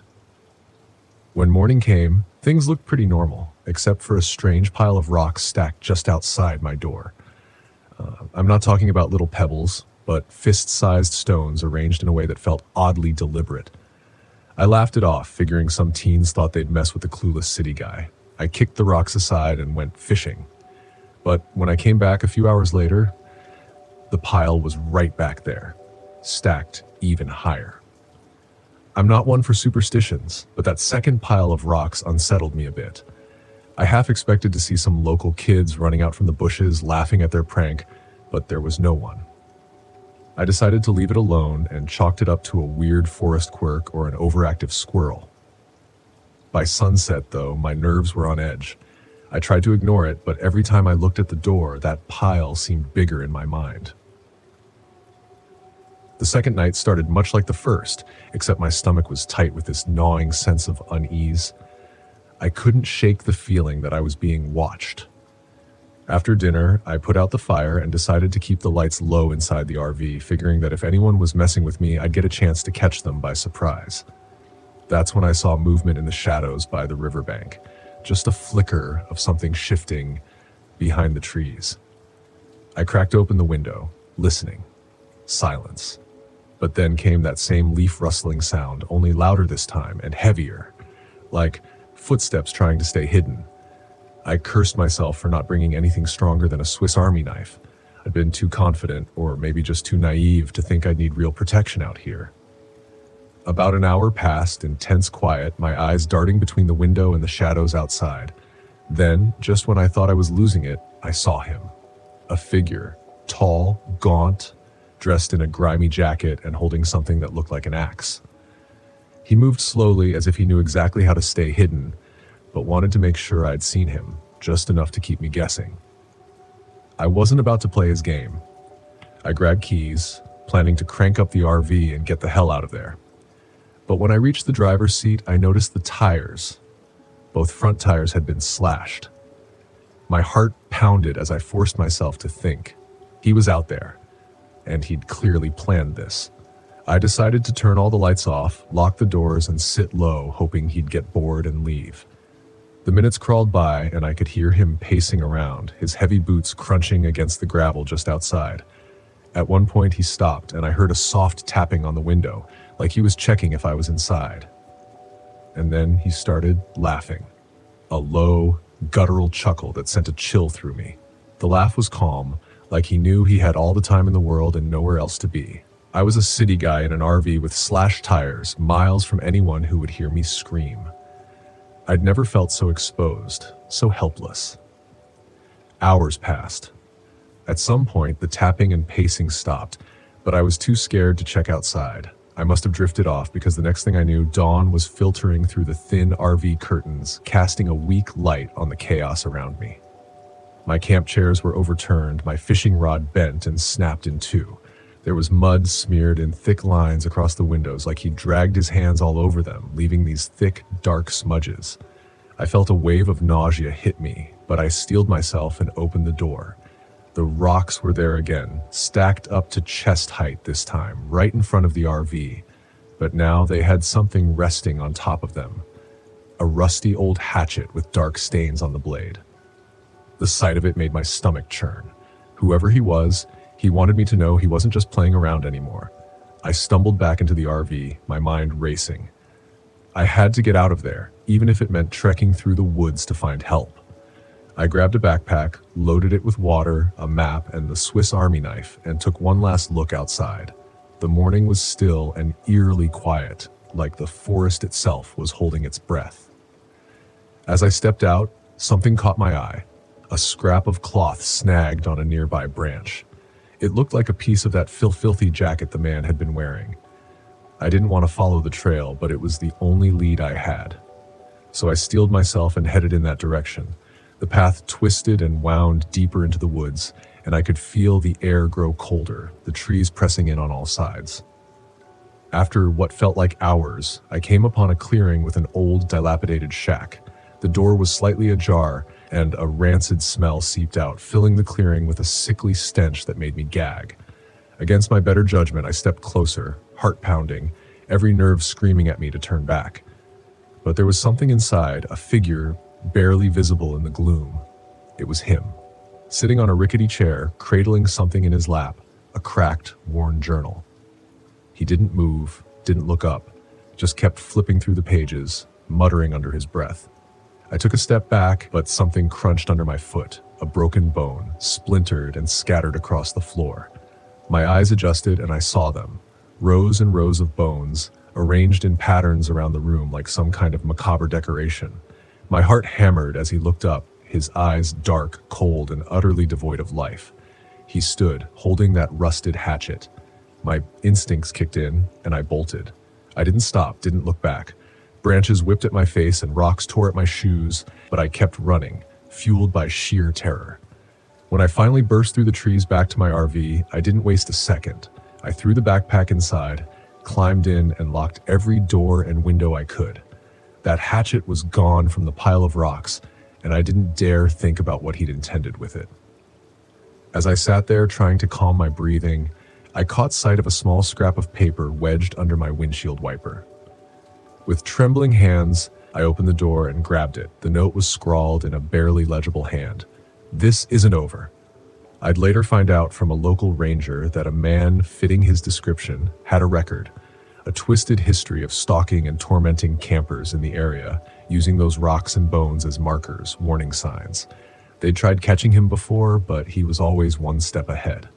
The ranger told me he went by a name I'll never forget, Evan Calder. The kind of nightmare you don't just walk away from.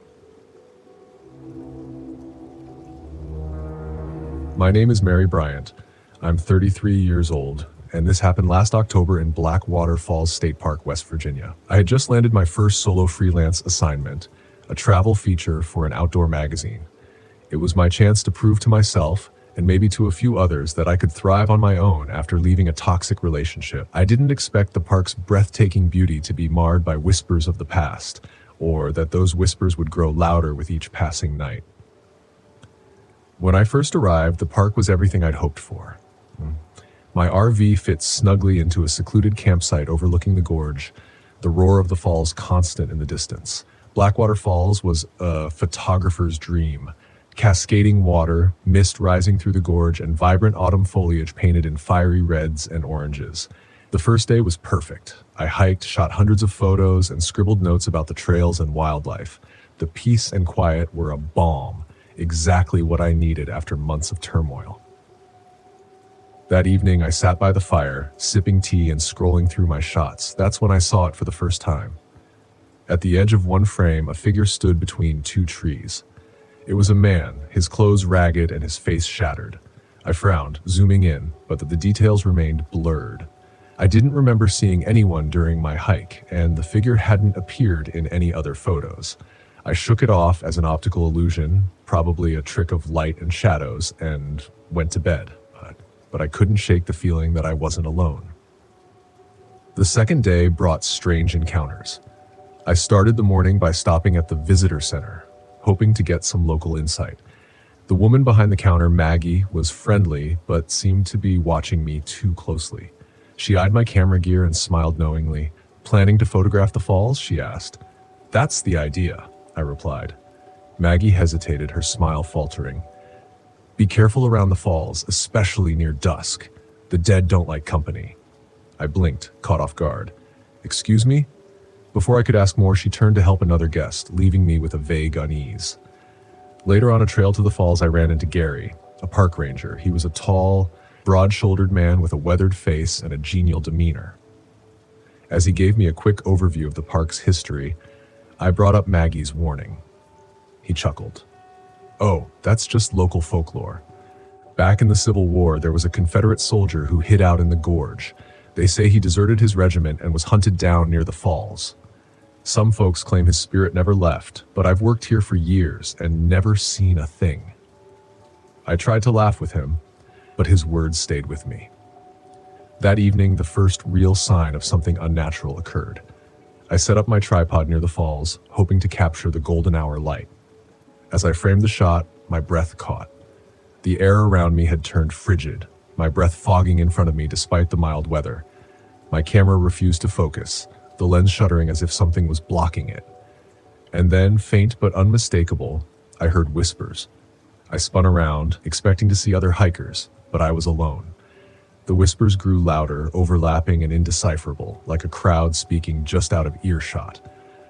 The unease became unbearable, and I packed up in a rush, leaving the falls as the last light of day faded. That night, back at the RV, I reviewed the day's photos. Most were stunning.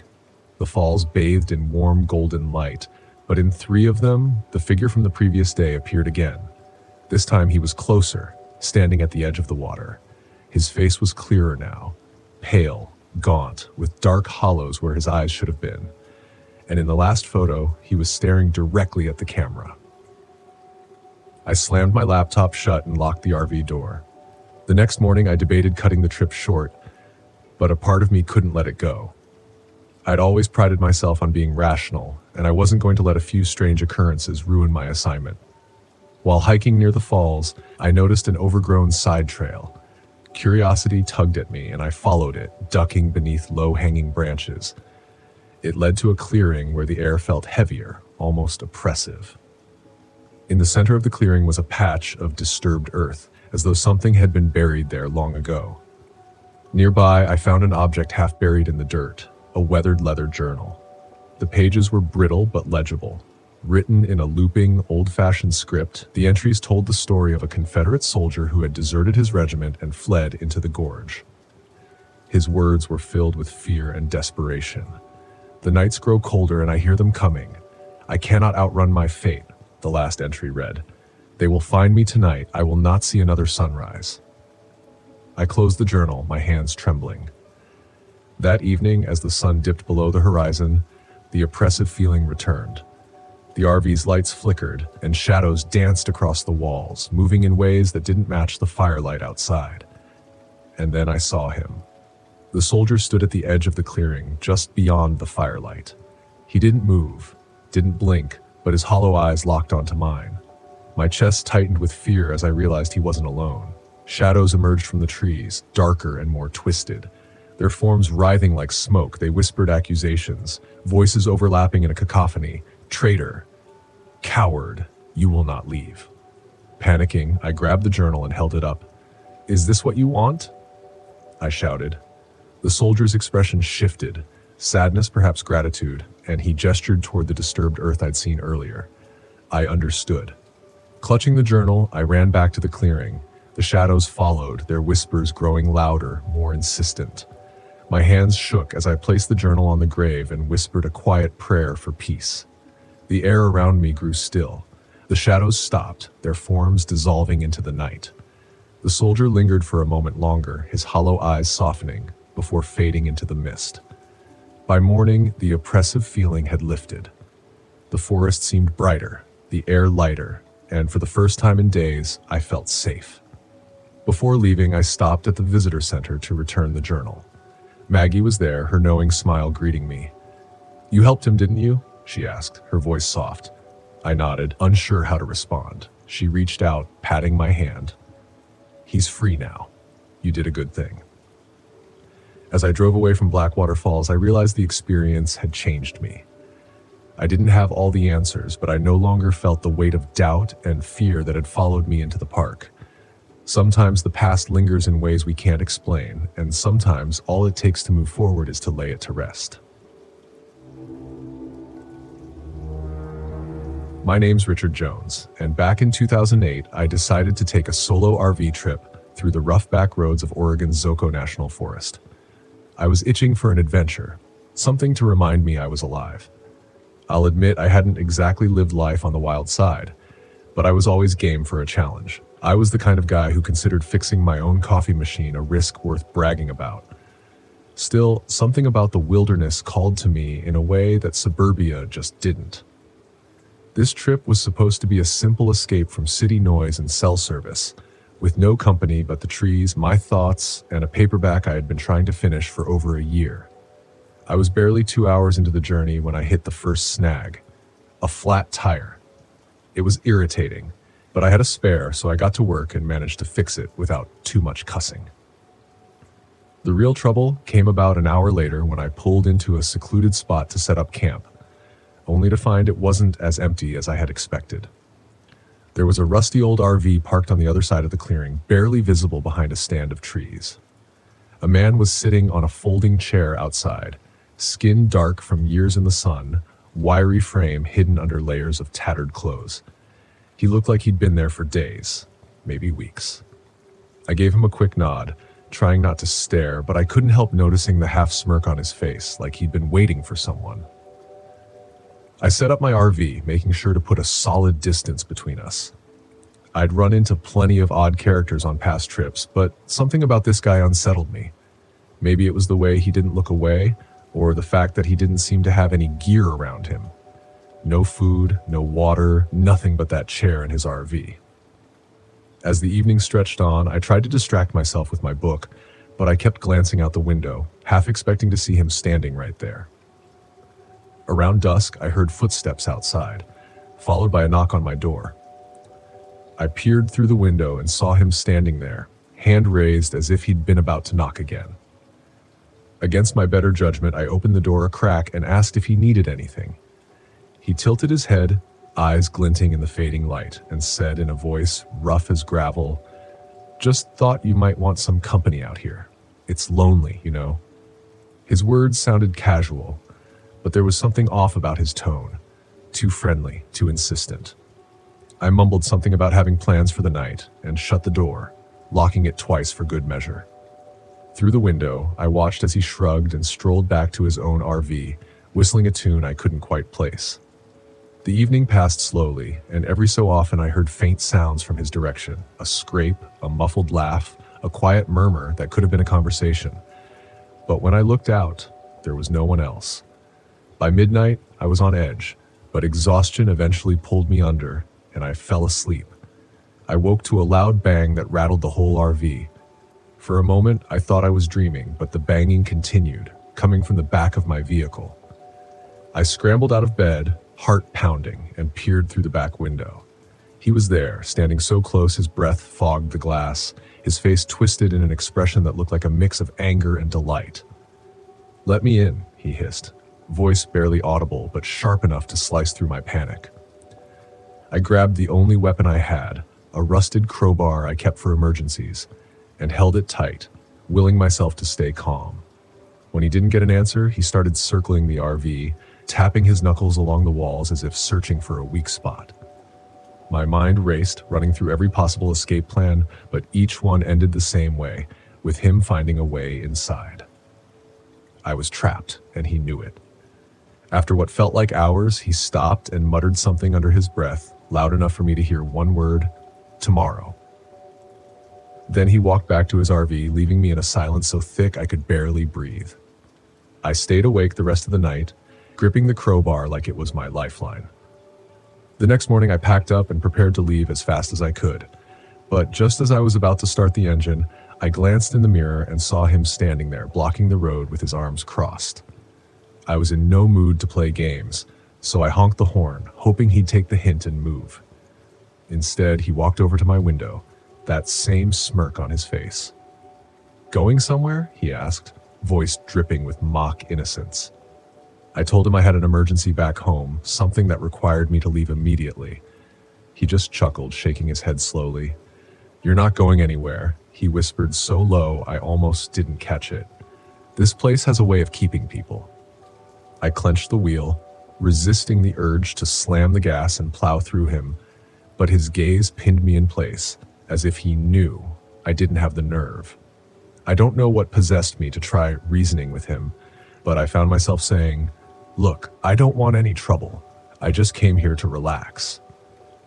"Trouble finds people like you," he replied, voice darkening.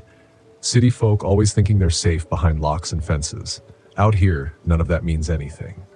He took a step back, eyes scanning the RV like he was sizing it up, then walked back to his own vehicle. I didn't waste another second. I started the engine, ready to peel out, but when I tried to shift into drive, the gears jammed, grinding in a way that sounded almost intentional. I could see him in my side mirror, leaning against his RV, arms crossed, watching with that same smirk. I cursed under my breath, fighting with the gear stick, but it was no use. It was stuck. I climbed out, planning to check under the hood, but as soon as I did, he was beside me, moving so silently I didn't even hear him approach. "Need a hand?" he asked, tone dripping with mock concern. I backed away, heart hammering, but he just laughed, low and mean, like he knew exactly how much power he had. He grabbed a wrench from his pocket and offered it to me, handle first. I stared at it, wondering if this was some kind of trap, but he just stood there, waiting. When I finally took it, he stepped back, arms raised in mock surrender. "Go on," he said. "Try and fix it." With shaking hands, I opened the hood and took a look, but I barely knew what I was doing. The engine looked fine, at least to my untrained eyes, but every time I tried to start it, the gears jammed again. And every time I looked up, he was there, just watching, arms crossed, smirk fixed on his face like he was savoring every second of my frustration. After nearly an hour, I gave up, muttering something about calling a tow. He chuckled again, shaking his head. "No service out here," he said. "You're stuck. Might as well get comfortable." I considered walking, but the nearest town was miles away, and I didn't trust him not to follow. So I stayed, nerves frayed, waiting for night to fall, knowing I wouldn't be able to sleep with him so close. As darkness crept in, I locked every door, every window, praying it would be enough. Around midnight, I heard footsteps again, soft but deliberate, circling the RV like a predator sizing up its prey. Then came the tapping, knuckles rapping against the windows, the roof, the doors.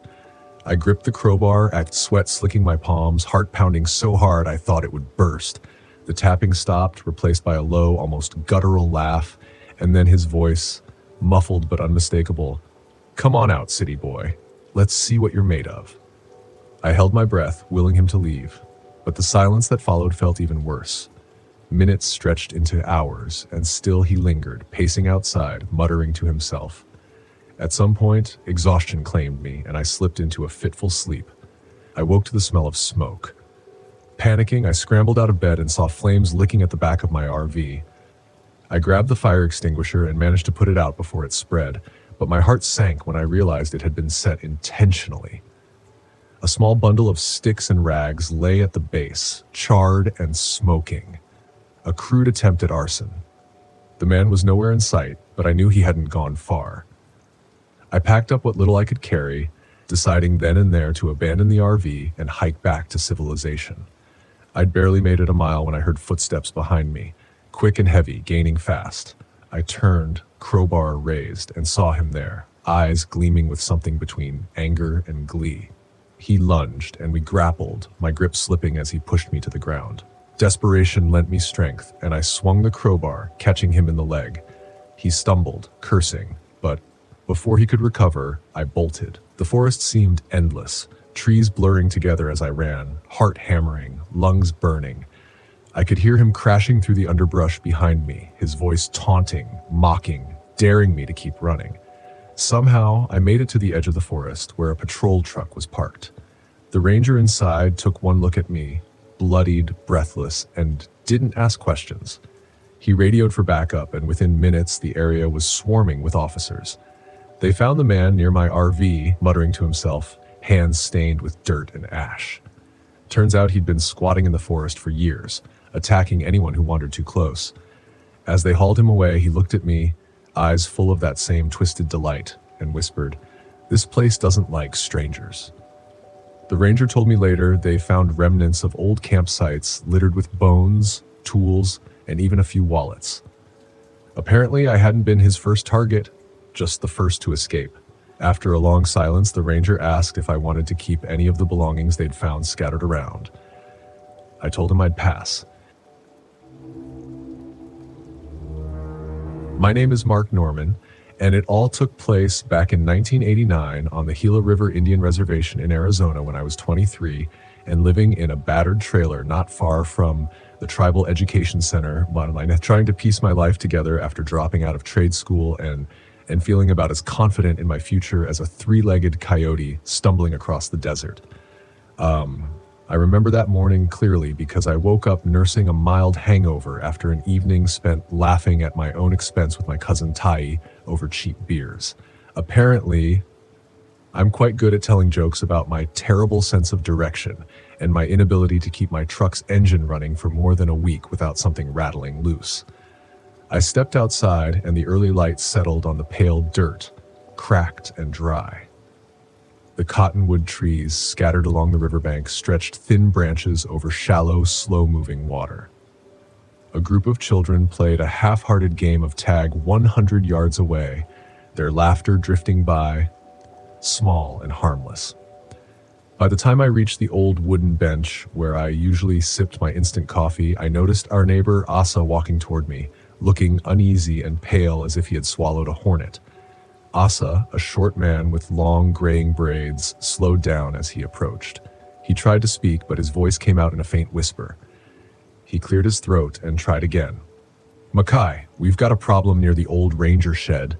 He shuffled his feet, his eyes darting behind me as if he expected something to leap out of the trailer's shadow.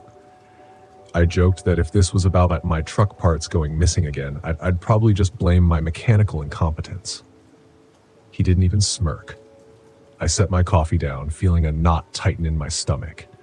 We headed out on foot, following a dusty path that wound through brittle shrubs and patches of brittle grass.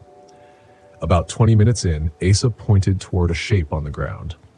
As we got closer, the shape revealed itself to be Raymond, a young man from the community who sometimes helped me with odd jobs, hauling water barrels, fixing fence posts. He lay still in the dirt. I knelt beside him and saw that he would never help anyone again. His chest had deep gashes, jagged and violent. There were no bullet holes or shell casings, no footprints that made any sense. Something had torn him open as if he were no more than a burlap sack. Before I knew it, Asa stumbled back, muttering a phrase in our language that roughly means, "The darkness walks." I didn't know what to think. I tried to steady myself, but I kept picturing last night's jokes. They felt twisted now, as if laughter had no place in this world. Back at the reservation's main hall, I spoke with a tribal policeman named Keel, a tall man with a calm voice who usually broke up petty disputes and sometimes ran errands for the elders. He listened, nodded, and then took a long drag from a cigarette. He shook his head as if this murder was beyond his experience. "You sure it wasn't a big cat, Mackay? A mountain lion?" I tried to explain that the cuts were too strange and uneven, that the body looked as though something almost experimental had happened. Keel frowned and said we should check it out that afternoon. I told him I would join him, even though I had no weapon and no training. I didn't own a gun. The few times I handled firearms were at my uncle's ranch, and he never let me keep one. Besides, my paycheck was always too small to invest in something like that. Instead, I grabbed an old hatchet with a splintered handle that I kept under my kitchen sink. I held it and gave Asa a forced half grin. I guess I'm the poor man's superhero, Hatchet Man, ready to save the day. Asa responded with a forced chuckle that sounded more like he was trying not to cry. That afternoon, Keel and I inspected Raymond's body again. Keel's radio crackled, and he learned a second body had been found near the old church ruins, a woman named Nara, older, quiet, dead with the same vicious wounds. Keel's jaw tensed. He said we needed help, maybe someone from outside the reservation. But the tribal leader, an old, no-nonsense woman named Elsie, insisted we try to handle it ourselves first. She believed something roamed our lands, something that smelled of old stories and broken promises. I was stunned by her calmness, so I tried to lighten the mood. "If we live through this, Elsie, remind me not to quit my day job to become a tour guide." She snorted once. That was something. By early evening, word spread through the small community. People gathered in small clusters, whispering theories. Someone said they saw strange tracks near a dried mud patch, prints too large for a coyote, too narrow for a bear. Another swore they heard shrieks in the distance. Keel asked me to help him keep watch that night. Asa joined us, carrying his father's old rifle. I teased him. "Asa, just don't shoot me by accident. I'm no expert, but I'm fairly certain I'm too ugly to be mistaken for anything else." He muttered something about my hatchet and how I looked more scared than heroic. I couldn't argue. We found a spot near the ranger's old shed, a rickety structure with peeling paint and a sagging roof. The air cooled and the sky turned the color of a bruised peach. I waited, eyes drifting from one dark shape to another. Hours passed. The distant hum of cars on the highway barely reached us. Somewhere, an old generator chugged, powering a single light in a distant cabin.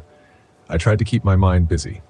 I thought about my grandfather, who always scolded me for cutting corners in my daily work. I thought about my cousin Ty's one-liners, his bad puns about rattlesnakes, they're so hysterical, and how he managed to poke fun at my love life, or lack thereof, whenever he had a chance. Then Keel tapped my shoulder. He nodded toward the darkness beyond a stand of mesquite trees. A shape moved there, a large figure low to the ground. Asa lifted his rifle. I gripped my hatchet as it approached. Moonlight touched its form. It resembled a massive canine, maybe something like a wolf, but it had an oddly elongated body, as if someone had stretched a coyote's frame too far. The fur looked patchy, and its front legs had what appeared to be bony protrusions near the joints. It had no fear of us. It moved closer, shoulders rolling under its hide. I wanted to say something clever, something that would break the terror, but my throat tightened. I only managed a hiss of air. Asa fired a shot. It missed. The thing darted sideways in a blur. Keel cursed under his breath.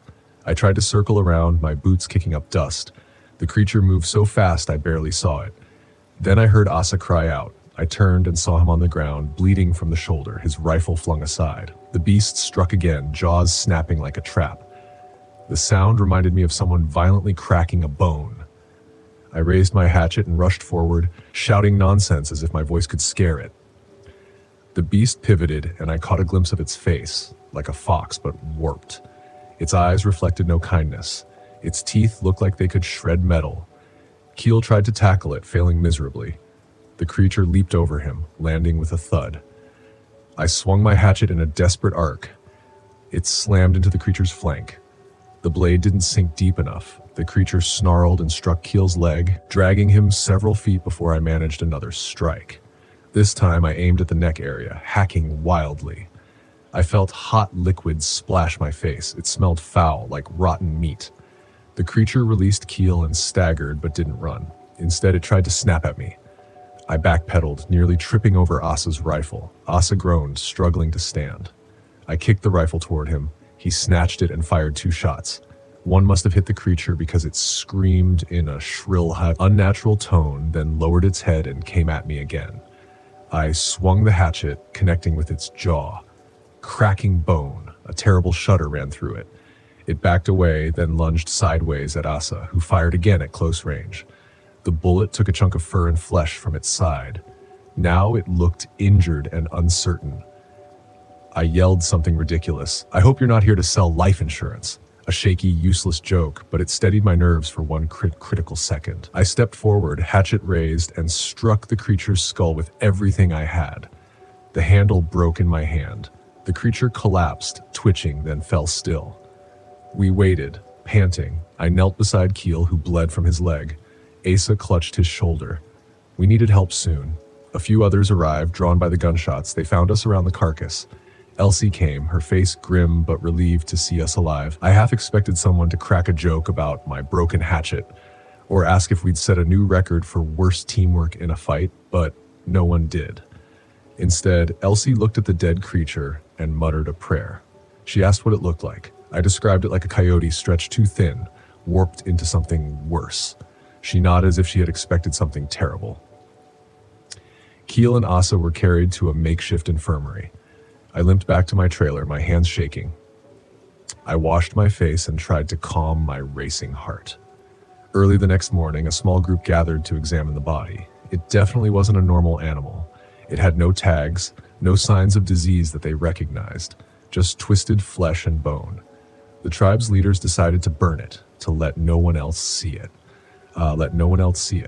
We agreed there was no point in inviting outsiders who might just use it as an excuse to mock our community or spin wild stories. Before they set it on fire, I stared at that thing's lifeless form. I wondered what made it hunt us. Maybe it belonged to some hidden population in these deserts, creatures evolved in secret corners of the land. Maybe it followed the scent of human life, easy prey to tear apart. Perhaps it had a reason, some instinctual pattern, maybe hunger, territoriality, or even a strange adaptation to the harsh environment. I could only guess. When we scattered its ashes, the reservation felt quieter.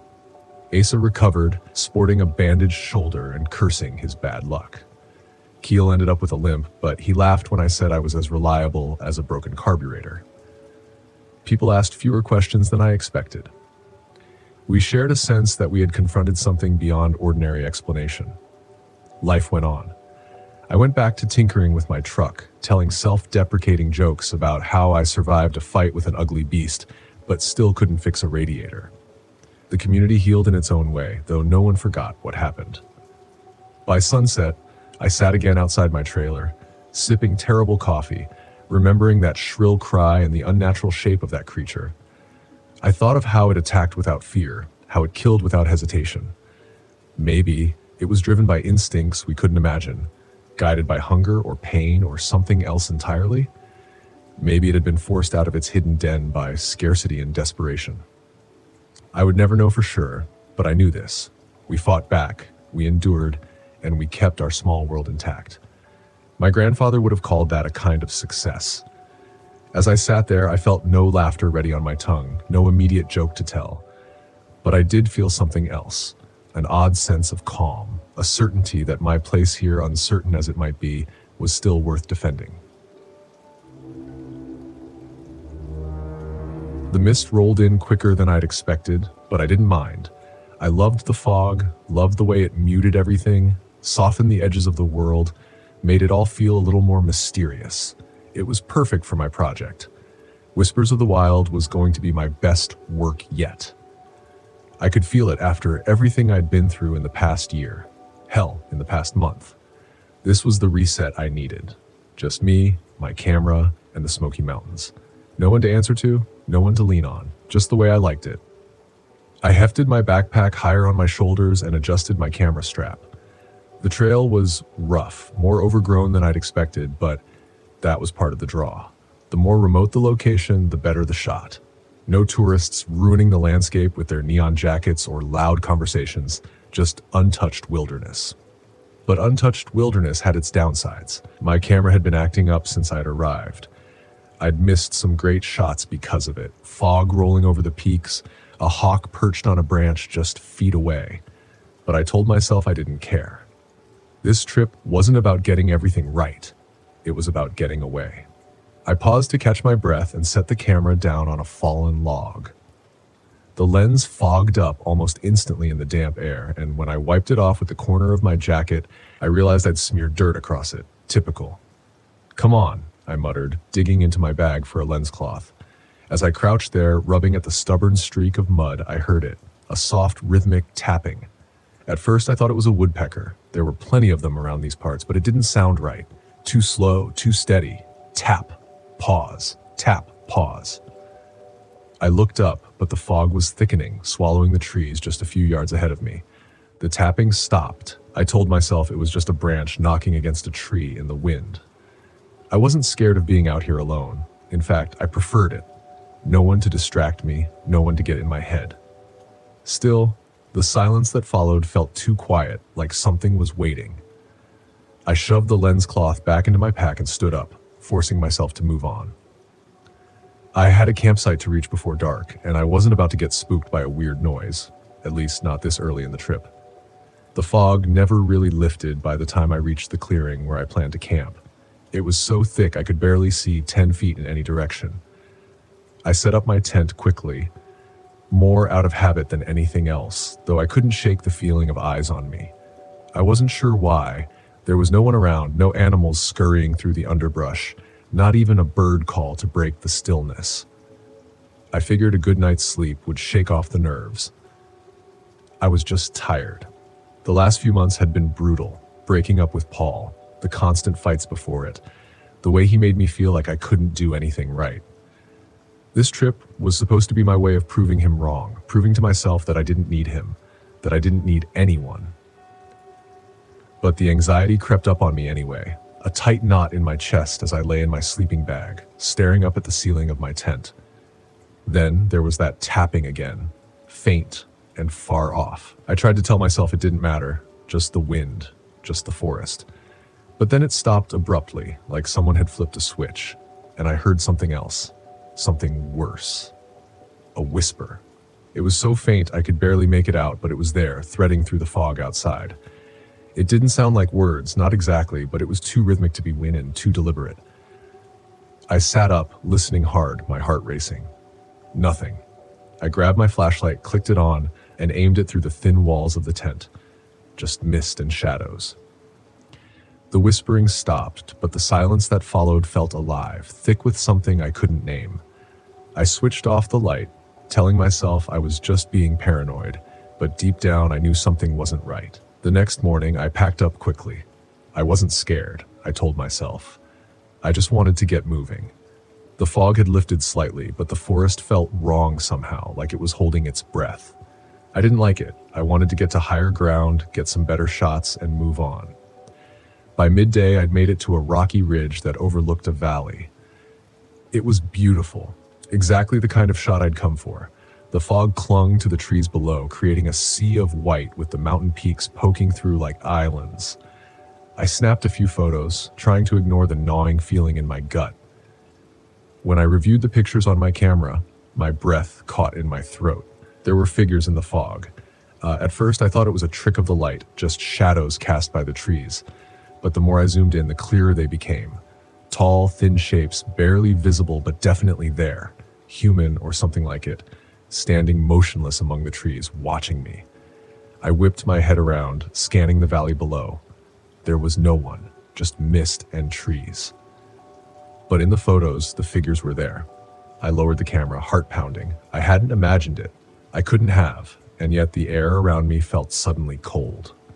Not the kind of cold that comes with a change in the weather. This was different, deeper, like it had seeped into my bones. I should have left right then, packed up, and headed back to the main trail. But I didn't. I couldn't shake the feeling that something was keeping me here, pulling me deeper into the wilderness. That night, I camped by a small stream. I hadn't seen any more figures, but the unease clung to me like a second skin. I felt like I was being watched constantly. Every time I looked over my shoulder, there was nothing there, but the feeling wouldn't go away. I built a fire, more for comfort than warmth, and tried to distract myself by reviewing the day's photos. That's when I noticed something else. The figures in the fog weren't in just one picture. They were in all of them. Some barely visible, others clearer, standing in groups or alone, always watching, always there. My hands started shaking and I nearly dropped the camera. It was impossible. I'd been out there for hours and I hadn't seen anyone. Not a single hiker, no animals, no birds. But there they were, in every shot. Suddenly, the whispering started again. It was louder this time, closer. I stood up, flashlight in hand, scanning the trees. The beam of light cut through the mist, but I couldn't see anything. Still, the whispering grew louder, like it was circling me, coming from all directions at once. "You shouldn't be here."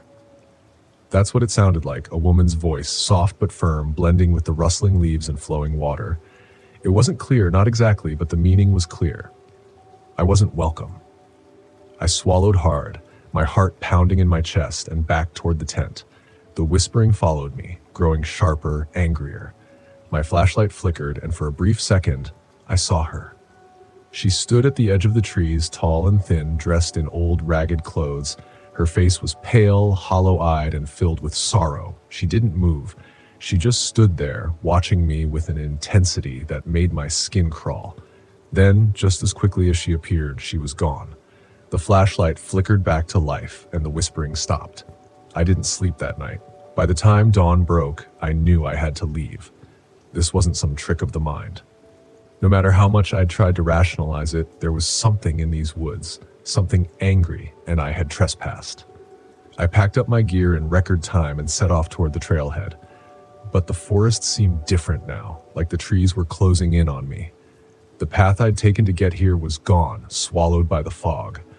My compass spun wildly, useless, and the map was no help in the unmarked wilderness.